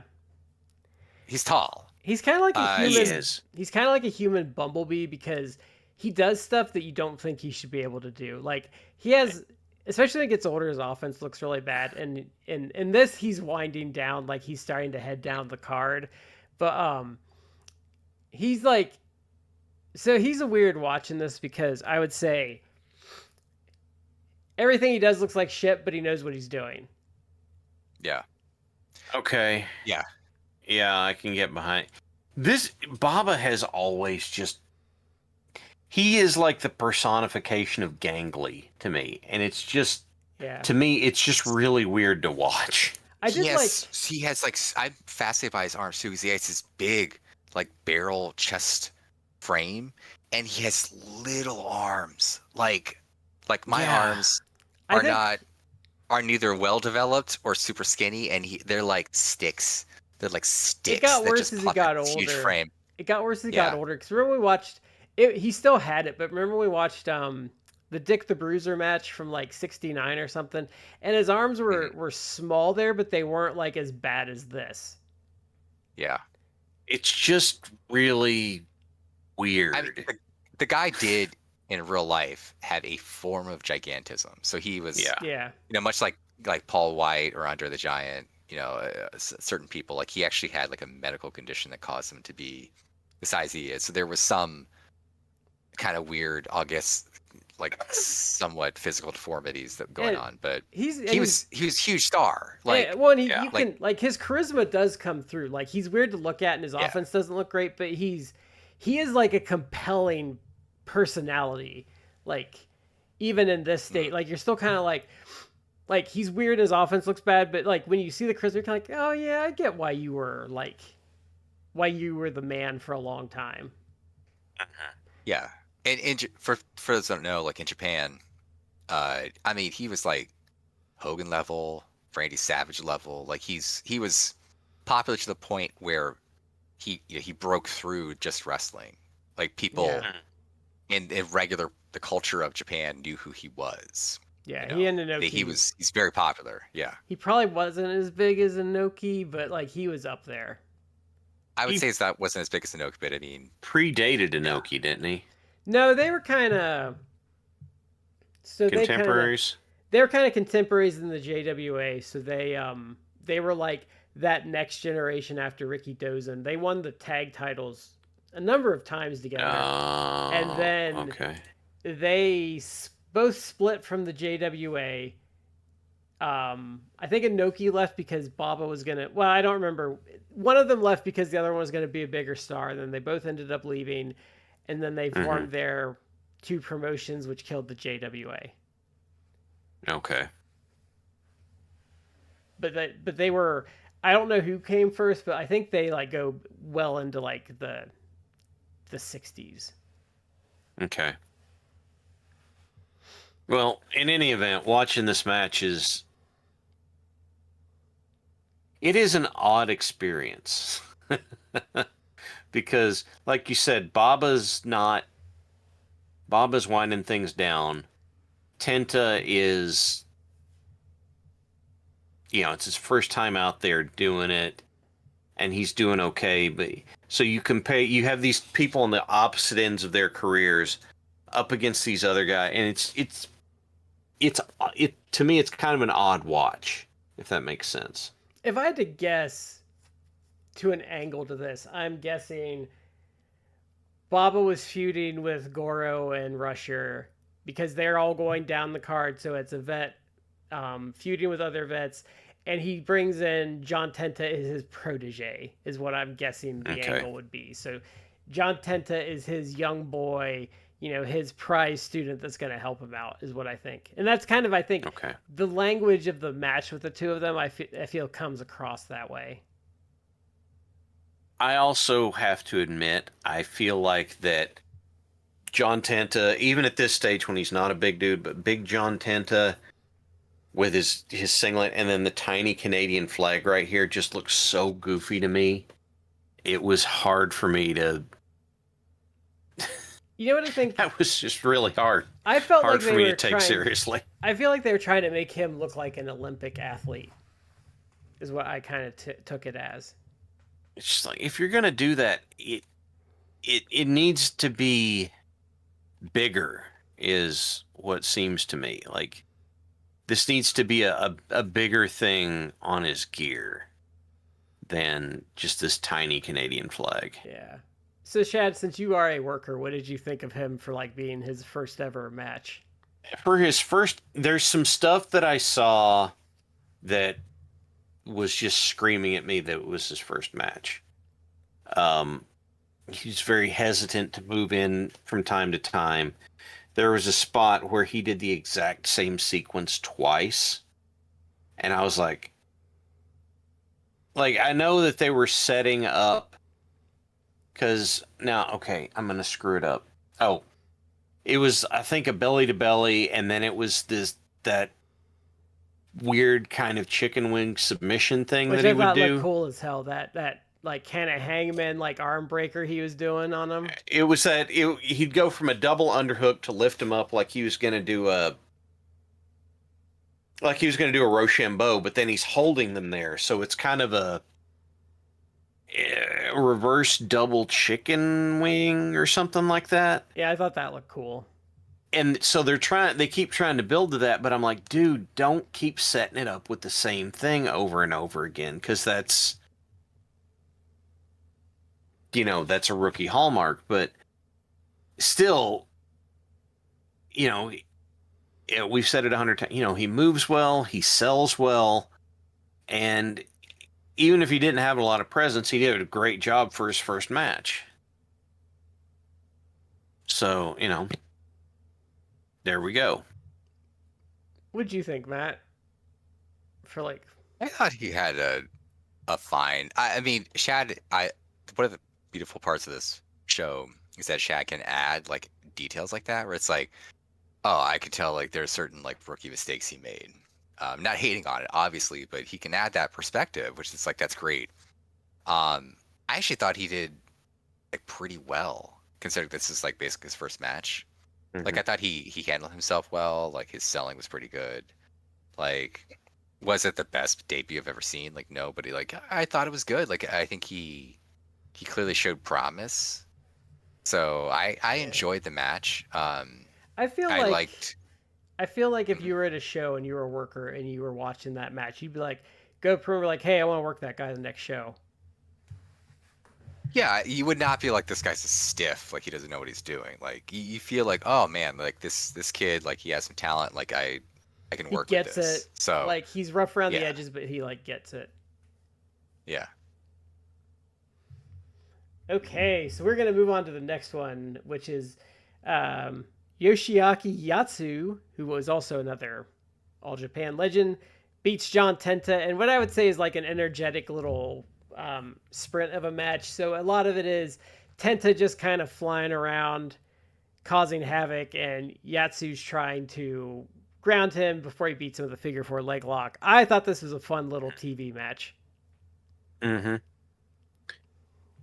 I really appreciated the story that they did with this, because they did not. Tenta went down in a way that was easy to buy. It was not something that seemed like it was kind of where you kind of have to roll your eyes and go, well, I guess this is wrestling then. It's like, no, this was pretty easy to roll with, and I appreciated their build and getting to their finish a lot. Yeah, and I think that's how someone like Yatsu would approach like a big inexperienced guy like Tenta. Mm-hmm. I'm trying to give time here, because if I get started talking too much, then there's no space, and Well, I want to make sure. I was trying to find the UWFI match because I don't remember the one guy's name for the next match. So that's why. Yeah, So Yamazaki? Yeah, it's okay. Matt's got it. Yeah. Yeah. Okay. So the UWFI match was weird. Well, hold on. Just as a post rep, like I actually didn't like the Yatsu match just because I didn't like Tenta like tapping out. Like I didn't like it. This was like his. Hold on, I can tell you. I looked it up. Give me 1 second. So does this? Oh, damn it! He had only been wrestling. Where is it? There were some Brady Boone matches I almost put on there. He had been wrestling 3 months when that match happened. So this was maybe like he might have been up to 20 matches for that. And you can already see like the progression of him as a worker in 3 months. Yeah. But he wouldn't have been getting like pushed. So I can see why they did that with him. But okay. So we're gonna get into I think the crunchier match here. This is the UWFI match because this is Super Vader and John Tenta versus Gary Albright and what was the guy's name? Matt. Bill Yamazaki. Okay. Kaz Yamazaki. Yeah. So if you don't know what the UWFI is, it is a shoot style promotion. So it's not really shoot. It's not a shoot, but it's worked in a way that you're meant to take it as a shoot.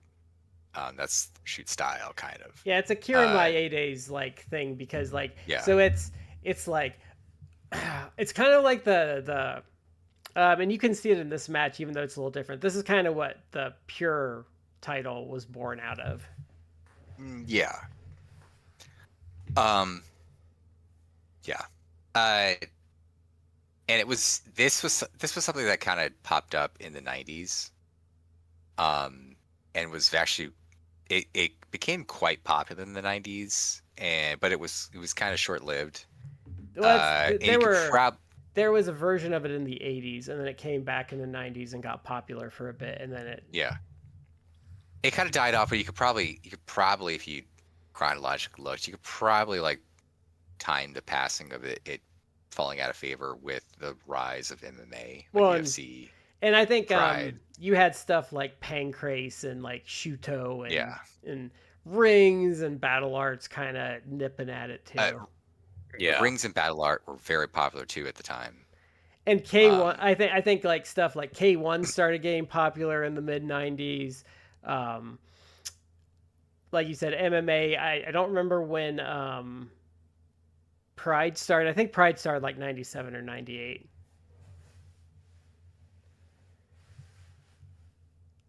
But yeah, I think it just got diluted, and I honestly think like it was a little too dry to last long term.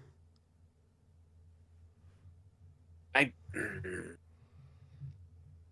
really don't like this style, because I don't like the message it sends with classic professional wrestling, I guess. Because like, oh, what if these guys were doing it for realsies? And I'm like, God. I feel like this threaded the needle. Like I agree, I don't like it. This threaded the needle a lot better for me because I thought they were more thoughtful about it. What I liked about it is each guy was doing something different. That's kind of where I did like it. Like Tenta is fighting like a sumo. Vader is just being Vader. Albright is like doing like just Greco-Roman. Yep, and then Yamazaki is just doing like kicks and stuff. He's not quite like Thai fighting or shoot fighting. Well, he's kickboxing more than anything. He's kind of like kickboxing. Yeah. I probably like this match the most out of the three of us. Like I enjoyed it. Was it like a perfect match? No. Like, but I did enjoy it. Like I thought it was interesting. The crowd was like super hot for this, like almost the entire match, certainly at the beginning, and they kind of sustained it. I thought the team of Vader and Tenta was interesting. It starts off early, which I was kind of like thrown off by, where Albright and Vader are getting into it so bad that Tenta and Yamazaki are like pulling them away. Yeah. There was a weird thing where it's like Vader and Albright like kind of like start fighting, get into it before the bell rings.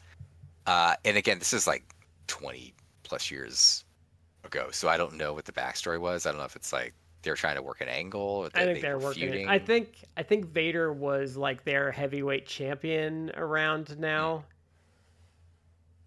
Because this is 94, and Vader had the belt from August of 94 to April of 95. Okay. So I think Vader might have had Um, the belt at this point. it was interesting. They go into it, and then you have Vader versus in there with Yamazaki. And what I found interesting is like Yamazaki's like throwing kicks at Vader's legs, and Vader is selling them like he's getting hit like with like an iron bar. Like someone's taking Yeah. just a big iron bar to like his legs. He's like like and like cringing, like really selling it. And then when he gets an advantage, he starts doing the Vader punches, Well, like what he just looks like a big gorilla, just like throwing haymakers at a dude. And what I actually marked out for that because I'm like, saw him doing that shit to Sting back in like 92. Well, what I liked 93. about it too was what I liked is so the kicks were keeping him at bay at first. And then he realized, like, after the first time he got some shots in, he was like, oh, he has nothing if I get up close, so I just have to take a kick or two, and then I can just tee off on this guy as much as I want. And so then the strategy turns into Vader just kind of tanks the shot and just goes off on him. And then he gets, like, that big enziguri on him because and gets Vader in trouble. Then Tenta comes in, and we kind of do the same thing, except Tenta's less affected. But what I love is that Tenta... When Tenta gets close, he starts doing the sumo slaps on him, and he starts throwing him. He starts doing the palm strikes. But before that, I actually wrote down on my notes. I'm like, I was thrown off because again, Vader is selling these like leg kicks that Yamazaki is doing, like death. Like he's getting like he's like in pain from these kicks, and Yamazaki starts doing that to Tenta's legs, and he does it, and it's like he does it. Tenta, and Tenta's like, and at one point he tanks like 4 or 5 kicks, and he just looks at him, and Stoneface, he's like, like no, that ain't, like that ain't doing nothing, brother. It made a great contrast. Yeah, he does like the palm strikes, and I found it fascinating, and like I've never in my life have been like I don't like Tenta, like whatever, he's boring, whatever. Like I like Tenta. But when I saw that, I'm like, I got into it because I'm like, oh, I like the dynamic because Vader, who his entire career practically was like he is like the monster heel, and Vader is on a short list. We did like a tournament once, like who are the monster heels. Like Vader is like really at the top of the list for monster heels. He's arguably the best monster heel of all time. Like the way he worked, and he was a good worker too. Like that's the thing. He wasn't just like a shit worker who just used his size and power. He was actually a good worker. Yeah, he would be. But he would be one. So if I were to rank Vader, he would be probably 1A or 1B to Stan Hansen for like monster heels. Well, because when we did our Hoss fight tournament, the line that took Vader out was that Vader was a monster and not a Hoss, which is why Hansen won that. Did we have Vader in the tournament, or did we exclude him on the basis he wasn't a Hoss? That was a long time. Yeah. That was that was 2 desk positions ago. That's a long way back. It was 2 living situations ago for me too. So yeah, you're probably, I don't know. I maybe had 1 child at that point. I have more than one. Yeah, I think I had 1 kid at that point. But I love the dichotomy where Vader is always with this monster, and yet he's like crying out in pain from these kicks, and Tenta's just like tanking that shit like it's nothing, just like shaking his head like, no, that ain't gonna work. And then he does like the sumo palm strikes, and he's just like slapping Yamazaki around. And you think about it too, because Tenta's a sumo, so he's like he's going to be well developed in the leg department, so like the kick's just not going to work because he's put so much time and effort into like making his legs that strong. Like the kick's not going to work. Yeah. So and Tenta in his career always had like tree trunk legs. He had big legs. The leg kick thing was a phenomenon of early MMA stuff. I'd have to go back. It was in the and check, but I think it was in '96. Maurice Smith was one of he was in one of the early MMA things, and he was going to be facing Kevin Randleman if I remember correctly. And the fight before the Randleman fight, Maurice Smith won because doing those leg kicks was causing the other guy's quads to cramp up, and he was losing strength and stability that way. So it was kind of, for lack of a better way to put it, it was kind of meta for the meta for MMA stuff at the time. That was the rock paper scissor era of MMA, where like a kickboxer beat a wrestler beat like a something or other, and you know. Yeah, there's something like that. Yeah, I know what you're talking about, though. And so, to do that with Vader, and there was also the infamous Vader Shamrock match where there was a debate whether someone told Shamrock to go to let Vader have it, or Shamrock got pissed at how Vader was stiffing him, so he gave it back and like dead-legged Vader's leg off of it. But it's fun. It's interesting to have a tag team that has Vader in it where he's not the big guy of the team. Well, and then it was interesting dichotomy because when like Tenta, had the answer for Yamazaki, then Yamazaki tagged in Albright, and then like Albright actually gave Tenta some problems with his Greco-Roman stuff. And then of course like Vader came in. But like I thought it was really interestingly booked. Like Yamazaki almost had Vader's number, but he couldn't get anything over on Tenta. Whereas Albright like seemed to have like some advantages on Tenta, but not quite so much on Vader. So they kind of did play the different, I guess, styles. I thought it was interesting. The Greco-Roman stuff I thought on the mat was a little boring, but I like the way Vader like sold it and how you could see Vader thinking about how he was going to get out of stuff. And there's one point where he tries to get out of it by tagging. Mm-hmm. And he just uses his strength to get out of a couple, and he uses his rope break in there. But then Albright starts like ragdolling him, which was really cool. Yeah. There was one cool spot though where Vader does like a German to Albright, which obviously was really well received by like people. And you had said this before, Brad, when we were talking about it. Like I think that I did appreciate about this is that they did everything was like they fought, and I guess that goes with the shoot style at the time. It's like everything was kind of fought for. It wasn't just like guys gave stuff up easily. It's like it's presented as like this is real, shoot style. It's a fight, kind of within the trappings of pro wrestling. So it's like a guy could do a German, but maybe you fight for the German, or you fight for like holds or whatever. But it did seem like everything seemed like you had to struggle for this. Like I'm gonna do a German, but it's not just like here I'm just throwing guys, whatever, like a sack of potatoes. It's like I'm gonna grab you, and it's like I'll lift you up and then like throw you back. Which is a little detail, I guess, but it does to me kind of add to, I guess, the drama of it, but also it works within like what you're trying to do. It's shoot style. It's like, a guy's like, I'm not gonna let you pick me up for a German. I'm gonna fight that, or I'm gonna sandbag you, because I don't want you to lift me up. But it's like, okay, raw power. Then I'm just gonna power up and throw you over.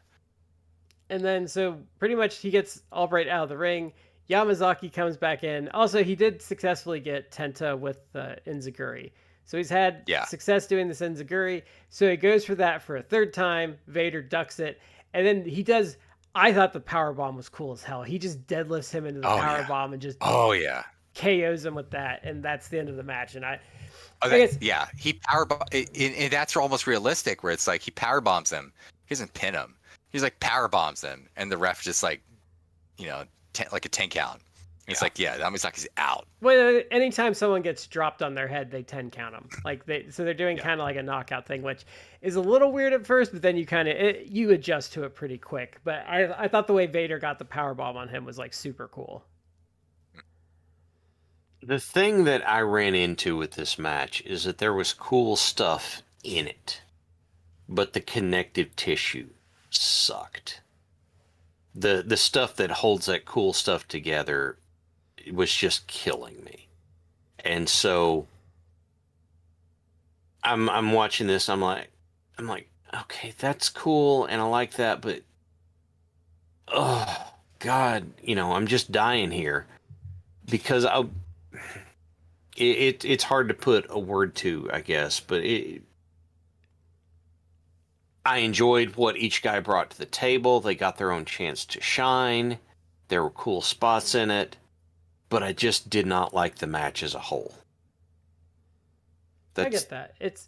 I I think the problem with this match is it's a style you either like or you don't like. I don't think there's like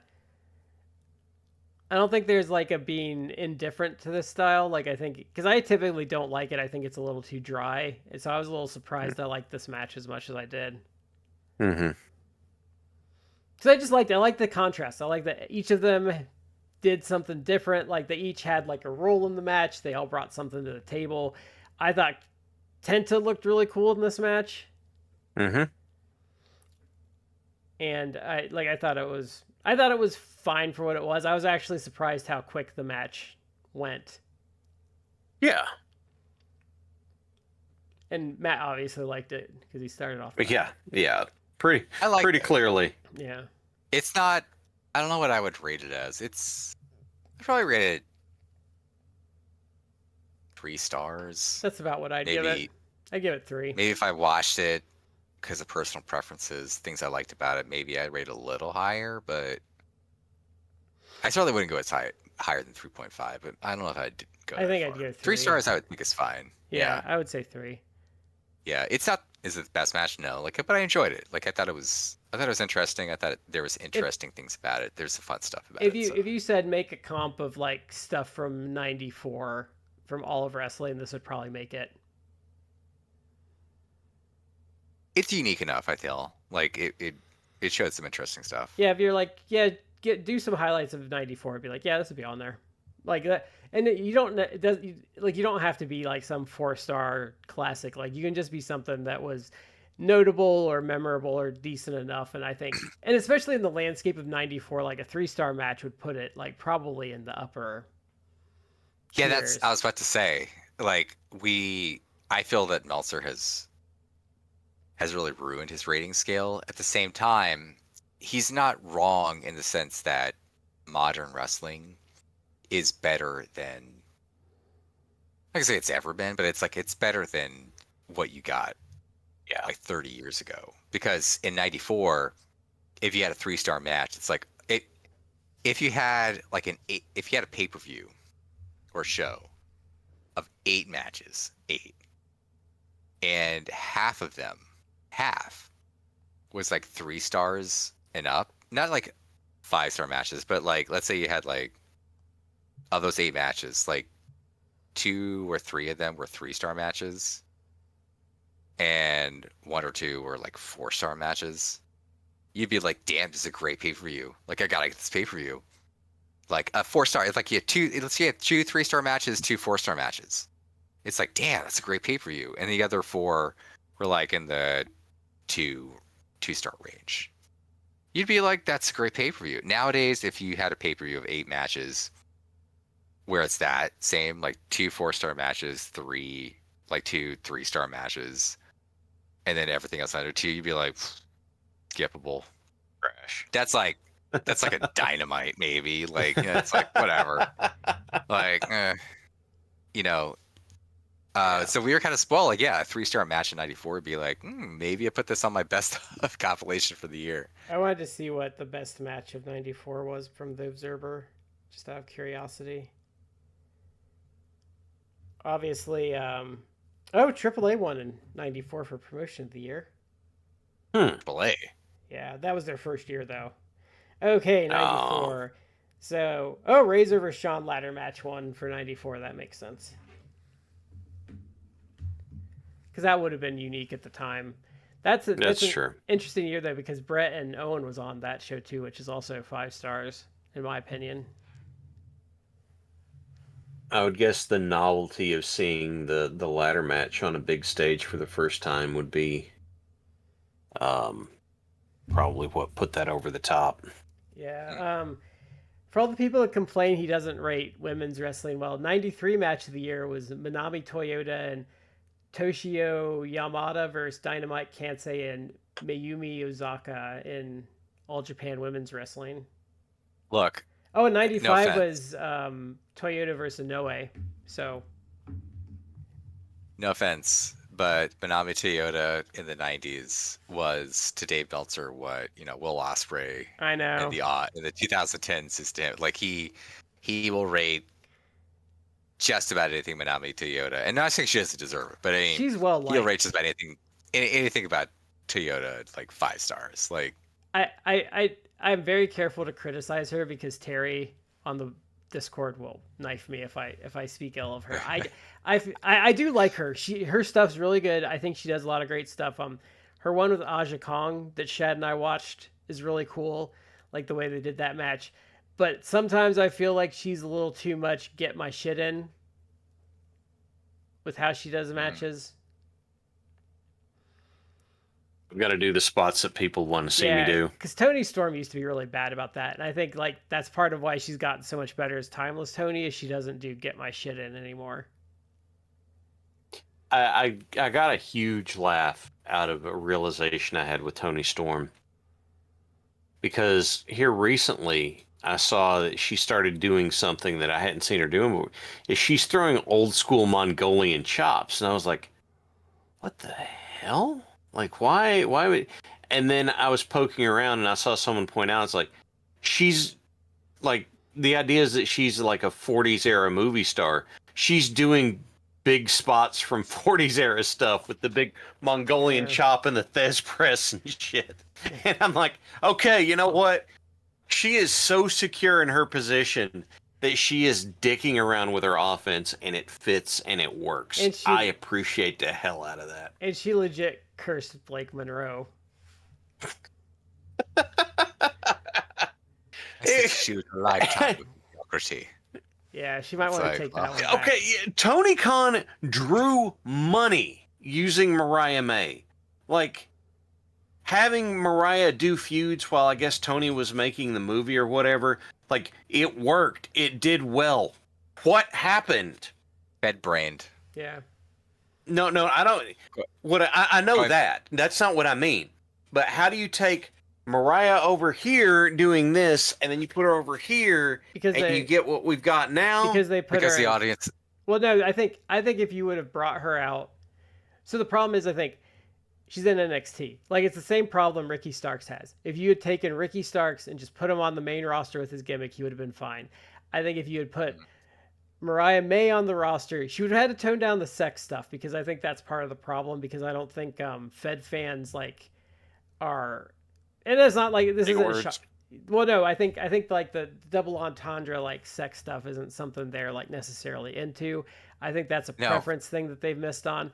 But I think if you had put her on the main roster as we even had some if she Mariah Monroe. yeah, people have done There way you go. better. If you'd put her on the main roster, I think she would have been fine. You'd have had her feud with I don't know anyone is a heel. Have her against Tiffany Stratton. Have her against Charlotte. I think she would have been better off. And I think Ricky Starks especially would probably be over on the main roster right now. They got the exact same We- introduction. we They We did talked everything earlier- to make people not care about Ricky. oh yeah, but we talked earlier about like jangling keys. It's like, yeah, part of the reason why is that look, Blake Monroe, Mariah May, is obviously a very attractive woman. Like, but it's almost like the WWE audience, like the audience that they've catered to. It's like it's not even just jangling keys. It's like the lowest common denominator even in that. It's like they're not going to appreciate double entendres with sex. Like what has gotten massively over to that audience? Stephanie Vacker basically taking her big fat ass and doing a move where she's like, straddling, grabbing her opponent with her legs and like bouncing them into like the mat, with her ass prominent. And Booker T like almost doing a version of Jerry Lawler's Puppies about it. That bullshit. Stephanie Vacker is a fantastic worker, like a tremendous worker. Like that's all. That's honestly that's the spot they fucking care for nowadays. They don't give a shit about anything else she does. She can go out there and wrestle like an amazing match. They don't care. Well, I think Oh, do the ass spot. I think even That's number one. I think even past Go the ahead. double entendre though they don't. I don't think that their audience likes like overtly sexual stuff anyway because I think it interrupts their gooning too much. Maybe, but the other thing I say, like that actually is resonating with them is like they love Rhea Ripley, going out there and basically pinning her opponents, like she's like Big straddling goth, them, big goth mommy. and being on, yeah, big goth mommy on top. But she's actually like slimmed down from the goth mommy thing, where she's like more a natural. I mean, she's like in shape, but it's like she's like not as bulked up as she was. She looks like she's gotten off the gas a little bit, which good for her if she was on it. Well, that's not a healthy physique. You can't. No. I mean, she's tall, so she could probably weather that a little more. I mean, that's probably the thing with Alexa Bliss. Alexa Bliss was like a fitness model, but it's also like she's very small. Like she's what 5 feet tall, 5'1". And Rhea's got I've talked before. Like she's gotten horribly injured because I don't think she has like the physique. She has the wrong muscle. Alexa Bliss. She has the wrong muscle build too. Yeah. She's still got like her fitness model muscles, which I don't think they're not flexible. She needed to to rebuild. And I think with Rhea, she's got a bit of a bigger frame, so I think it's easier for her to like keep and build muscle, I think, for her. And she obviously, maybe this isn't a perfect example because she horribly blew out her knee. She's also older, but like Charlotte Flair, it's like she's tall and had an actual athletic background. She was a volleyball player, like she did athletic stuff. So she has like the actual physique and frame to be doing a lot of this stuff too, because there's something about athleticism, your body, like the muscles, you're different. Like it's a genetic thing. Frame, the muscle, you're able to weather it more. It's like when Sean Waltman, they asked him once if he tried steroids, like, and it didn't do a thing for me. Because people talk about that, and I'm like, well, no, like, it is true, like, steroids are a cheat, but at the end of the day, like, you have to have the Hulk Hogan genetic code that says 24-inch pythons in your DNA, or you're never going to get there. Like, Brock Lesnar, like, you can't be Brock Lesnar unless you have whatever, like, concoction of, like, genes Brock Lesnar goes on. Like, whatever man, bear, pig, like, thing. I was going to say, whatever gorilla crossover that you get to be just as wide whatever as Lesnar a gorilla crossover, like, that's a Neanderthal throwback.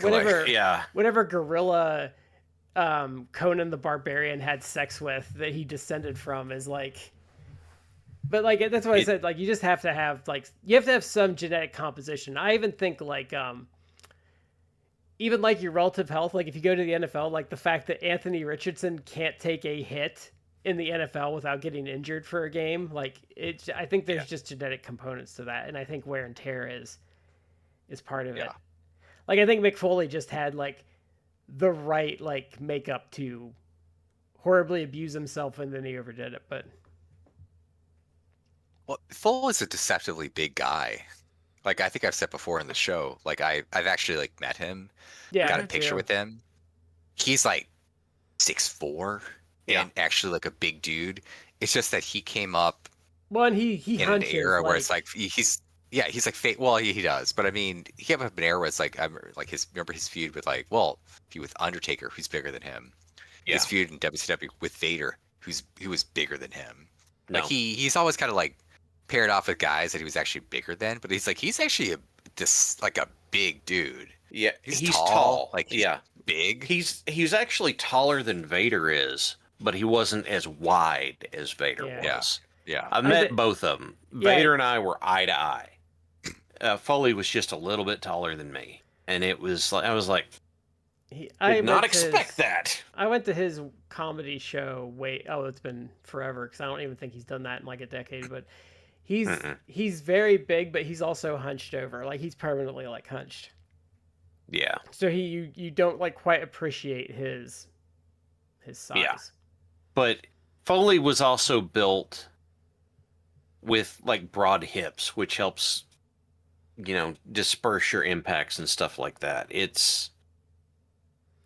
I also think being too lean is bad in wrestling too. Like when you're like Yeah. Batista, it's bad because you need some fat, and I think it's a problem with WWE training in general. You need some fat in there to cushion bumps. Batista got hurt all the time. Yeah, Um, because he's too lean and his muscles were the wrong. right. And so, and I mean, just for kicks, Batista got hurt all the time. And then let's take somebody else who, let's be honest, was shredded, but he wasn't built. Orange Cassidy worked banger matches every week for like a year and didn't get injured until well after that on some freak thing. I mean, even Orange Cena, Cassidy. even Cena had his issues over the years, but I mean, you're gonna get hurt over his career length. Yeah. But I mean, he stayed relatively okay. Orange His was Cassidy weird might stuff. be.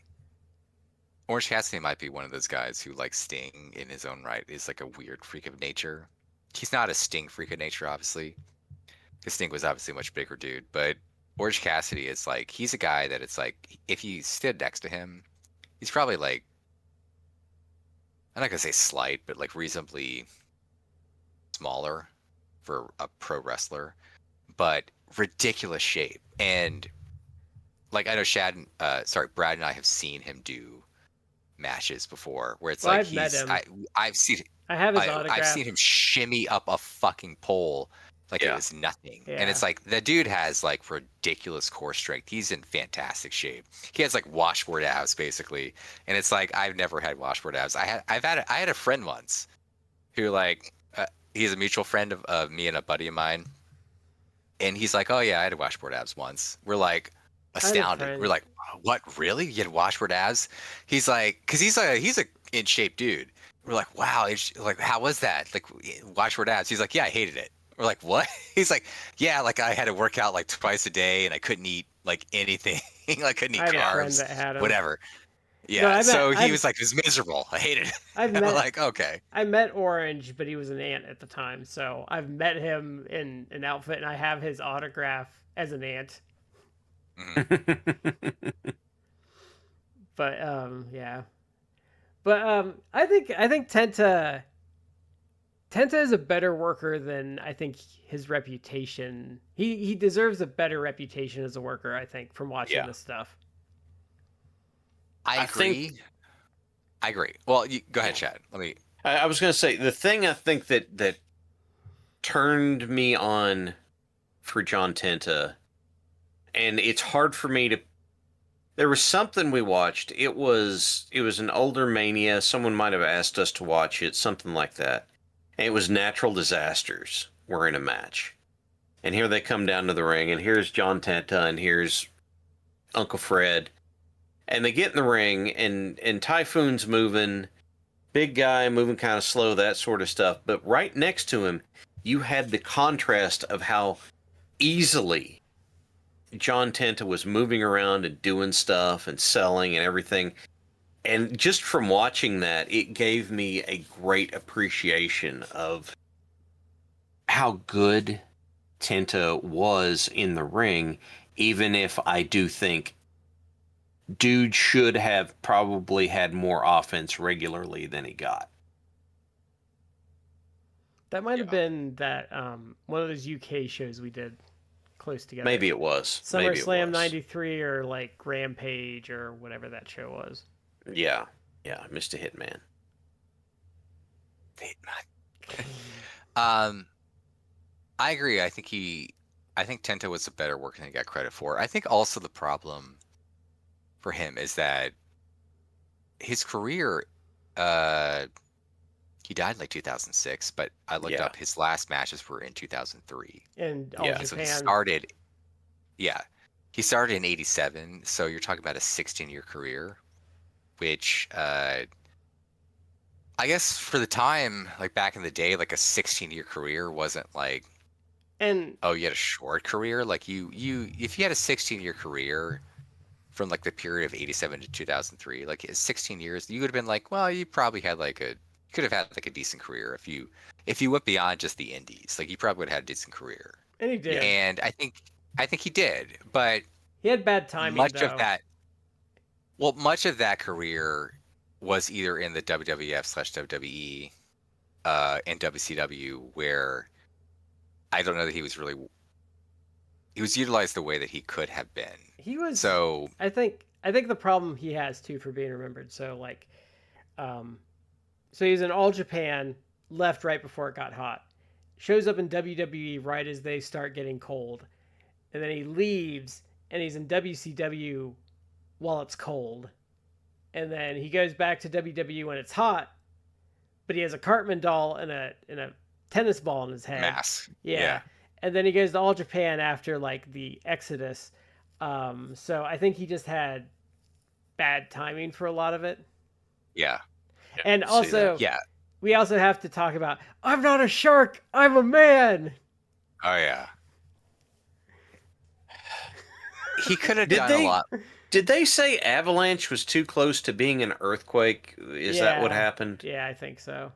I I almost put his introduction as with the Dungeon of Doom on here, but I thought Shad would kill me, so I might have. He kind of got short thrift there, like, cause he deserved better than he got, I guess.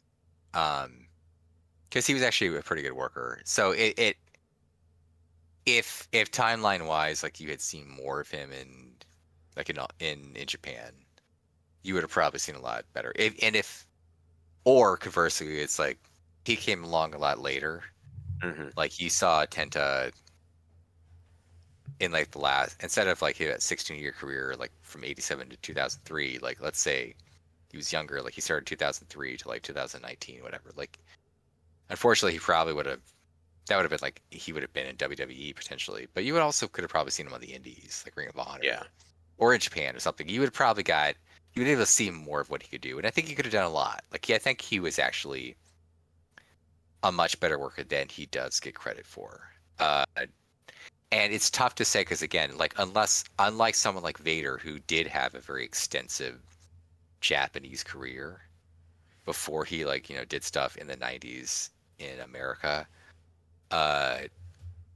he doesn't have the body of work that someone like Vader has that you could actually compare and be like, oh, Vader is like an all-time great. And I do think like Vader like deserves to be on the list of all-time greats, not just like, oh, great big men or great hosses or whatever.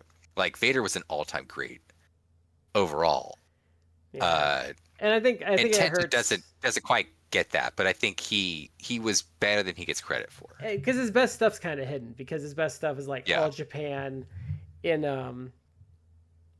like the late '80s, like War, all these like companies that you might not necessarily have easy access to. Because Vader, you just have to see the Sting stuff and you get it. Like Tenta, you kind of have to go digging because like.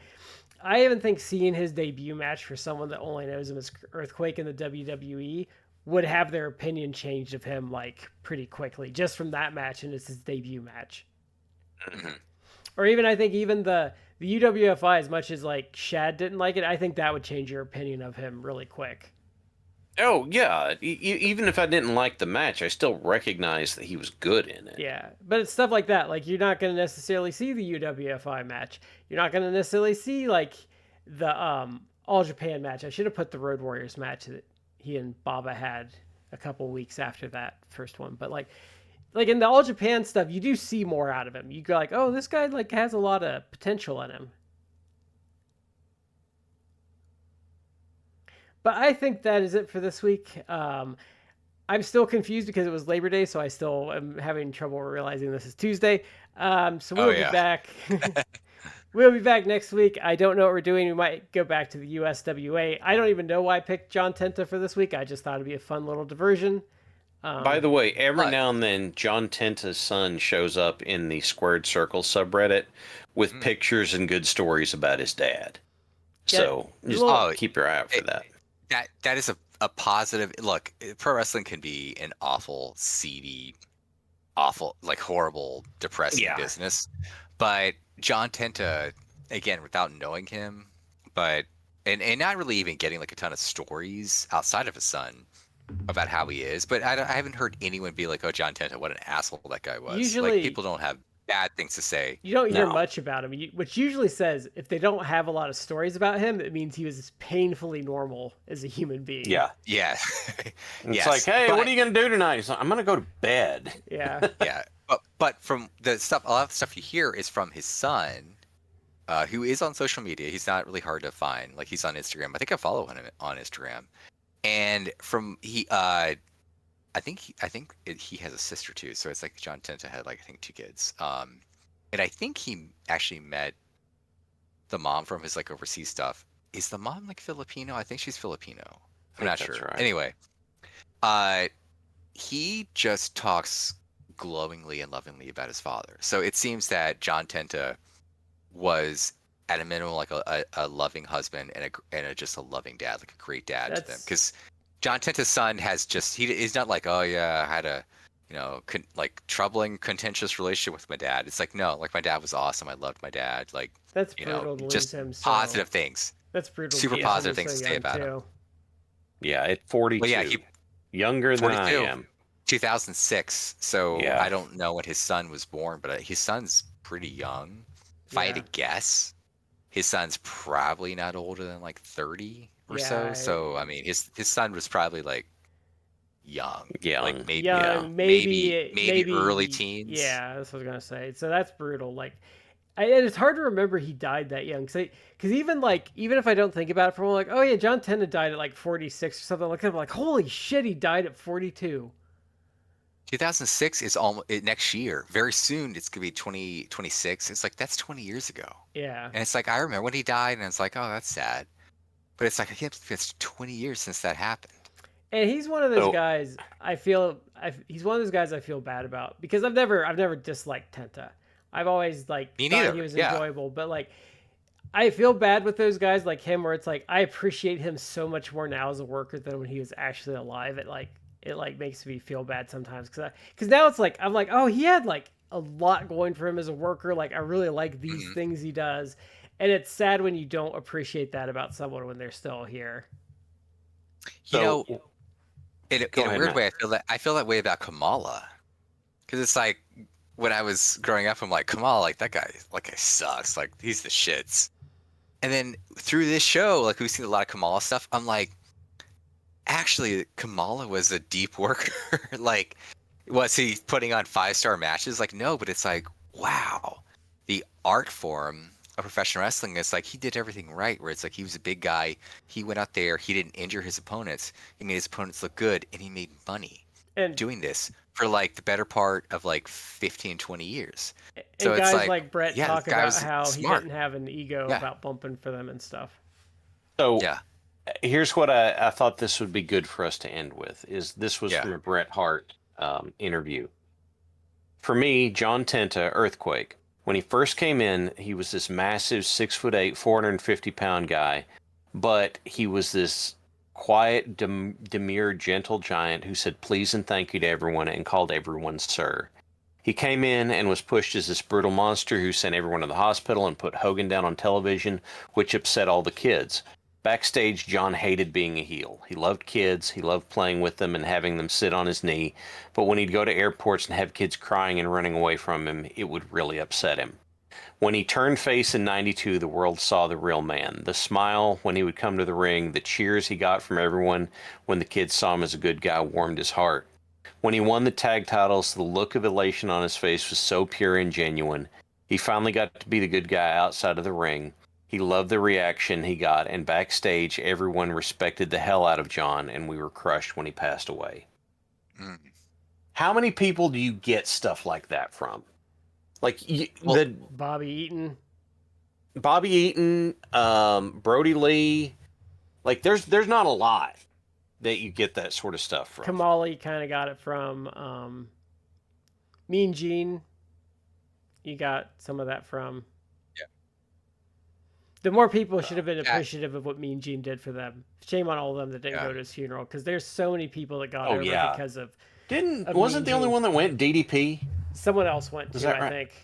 Okay, that's a crying shame. But there's so many people from the 80s that Mean Gene got over with his rapport with them in those backstage segments and stuff, and he made you care about people. Like, he really deserve better than that. Yeah. Shad, since you as an aside, like since you mentioned Brody Lee, like I remember like when the tributes came in, obviously some people were like crushed, like Biggie, who was close to him. But Yeah. one thing that stuck with me with Brody Lee is the aforementioned Charlotte Flair. Like she gave us something on Twitter where she was basically like, I don't know how to explain to people that, like the biggest, like scariest looking man was actually like the sweetest, most kind-hearted person like you'd ever want to meet. And like it was actually like from the heart. You could tell like she was struggling. Like many people did, but it's like you don't understand, like you don't know the real guy. You saw like this big dude, with a beard, and he could be frightening if he wanted to, but in real life he was like a teddy bear, like everyone loved him. So that's really interesting to read that about, or hear that from Bret Hart about John Tenta. Like I can believe that. Like he seems like he was probably like in real life a good dude. And that kind of goes with what Brad was saying. It's like, oh, he must have been just like painfully a normal, decent human being that you don't hear anything about. Brody still has one of my favorite things ever that I still go back and watch when I want to laugh, is like with Mama Trent Barrett, where it's like, With they Sue. actually think your food sucks. It's like, go down, sell for Sue. She tries to hit John Silver with the papers, and it like doesn't work out. Well, You sell for Sue. No, she drops Brody it. like trashes the. You sell for Sue. You're missing the best part. She like drops it. Fall Like, down. no, you missed the best part. She drops it, and he starts laughing. He's like, do it again. And it's like, sell for her. Yeah. You sell for Sue. Look, I have to admit, if I watch AEW and Griff Garrison shows up, I usually send Justin a message that says, I took a picture at a taping I was at that was Griff Garrison coming to the ring, and I sent it through Discord to Justin that said, who the fuck is Griff Garrison? Because, I mean, God, in any event, it's just, it just makes me sad to have good people like that gone too soon. Yeah. But I think that is it for this week. Like I said, we'll figure out what we're doing next week. We might hit the USWA again. It'll depend on what we've got going on. But thank you for watching as always. This is Matt, Shad, and Brad. We've been in 3 Corners and you've been in the 4th. And we will catch you next time.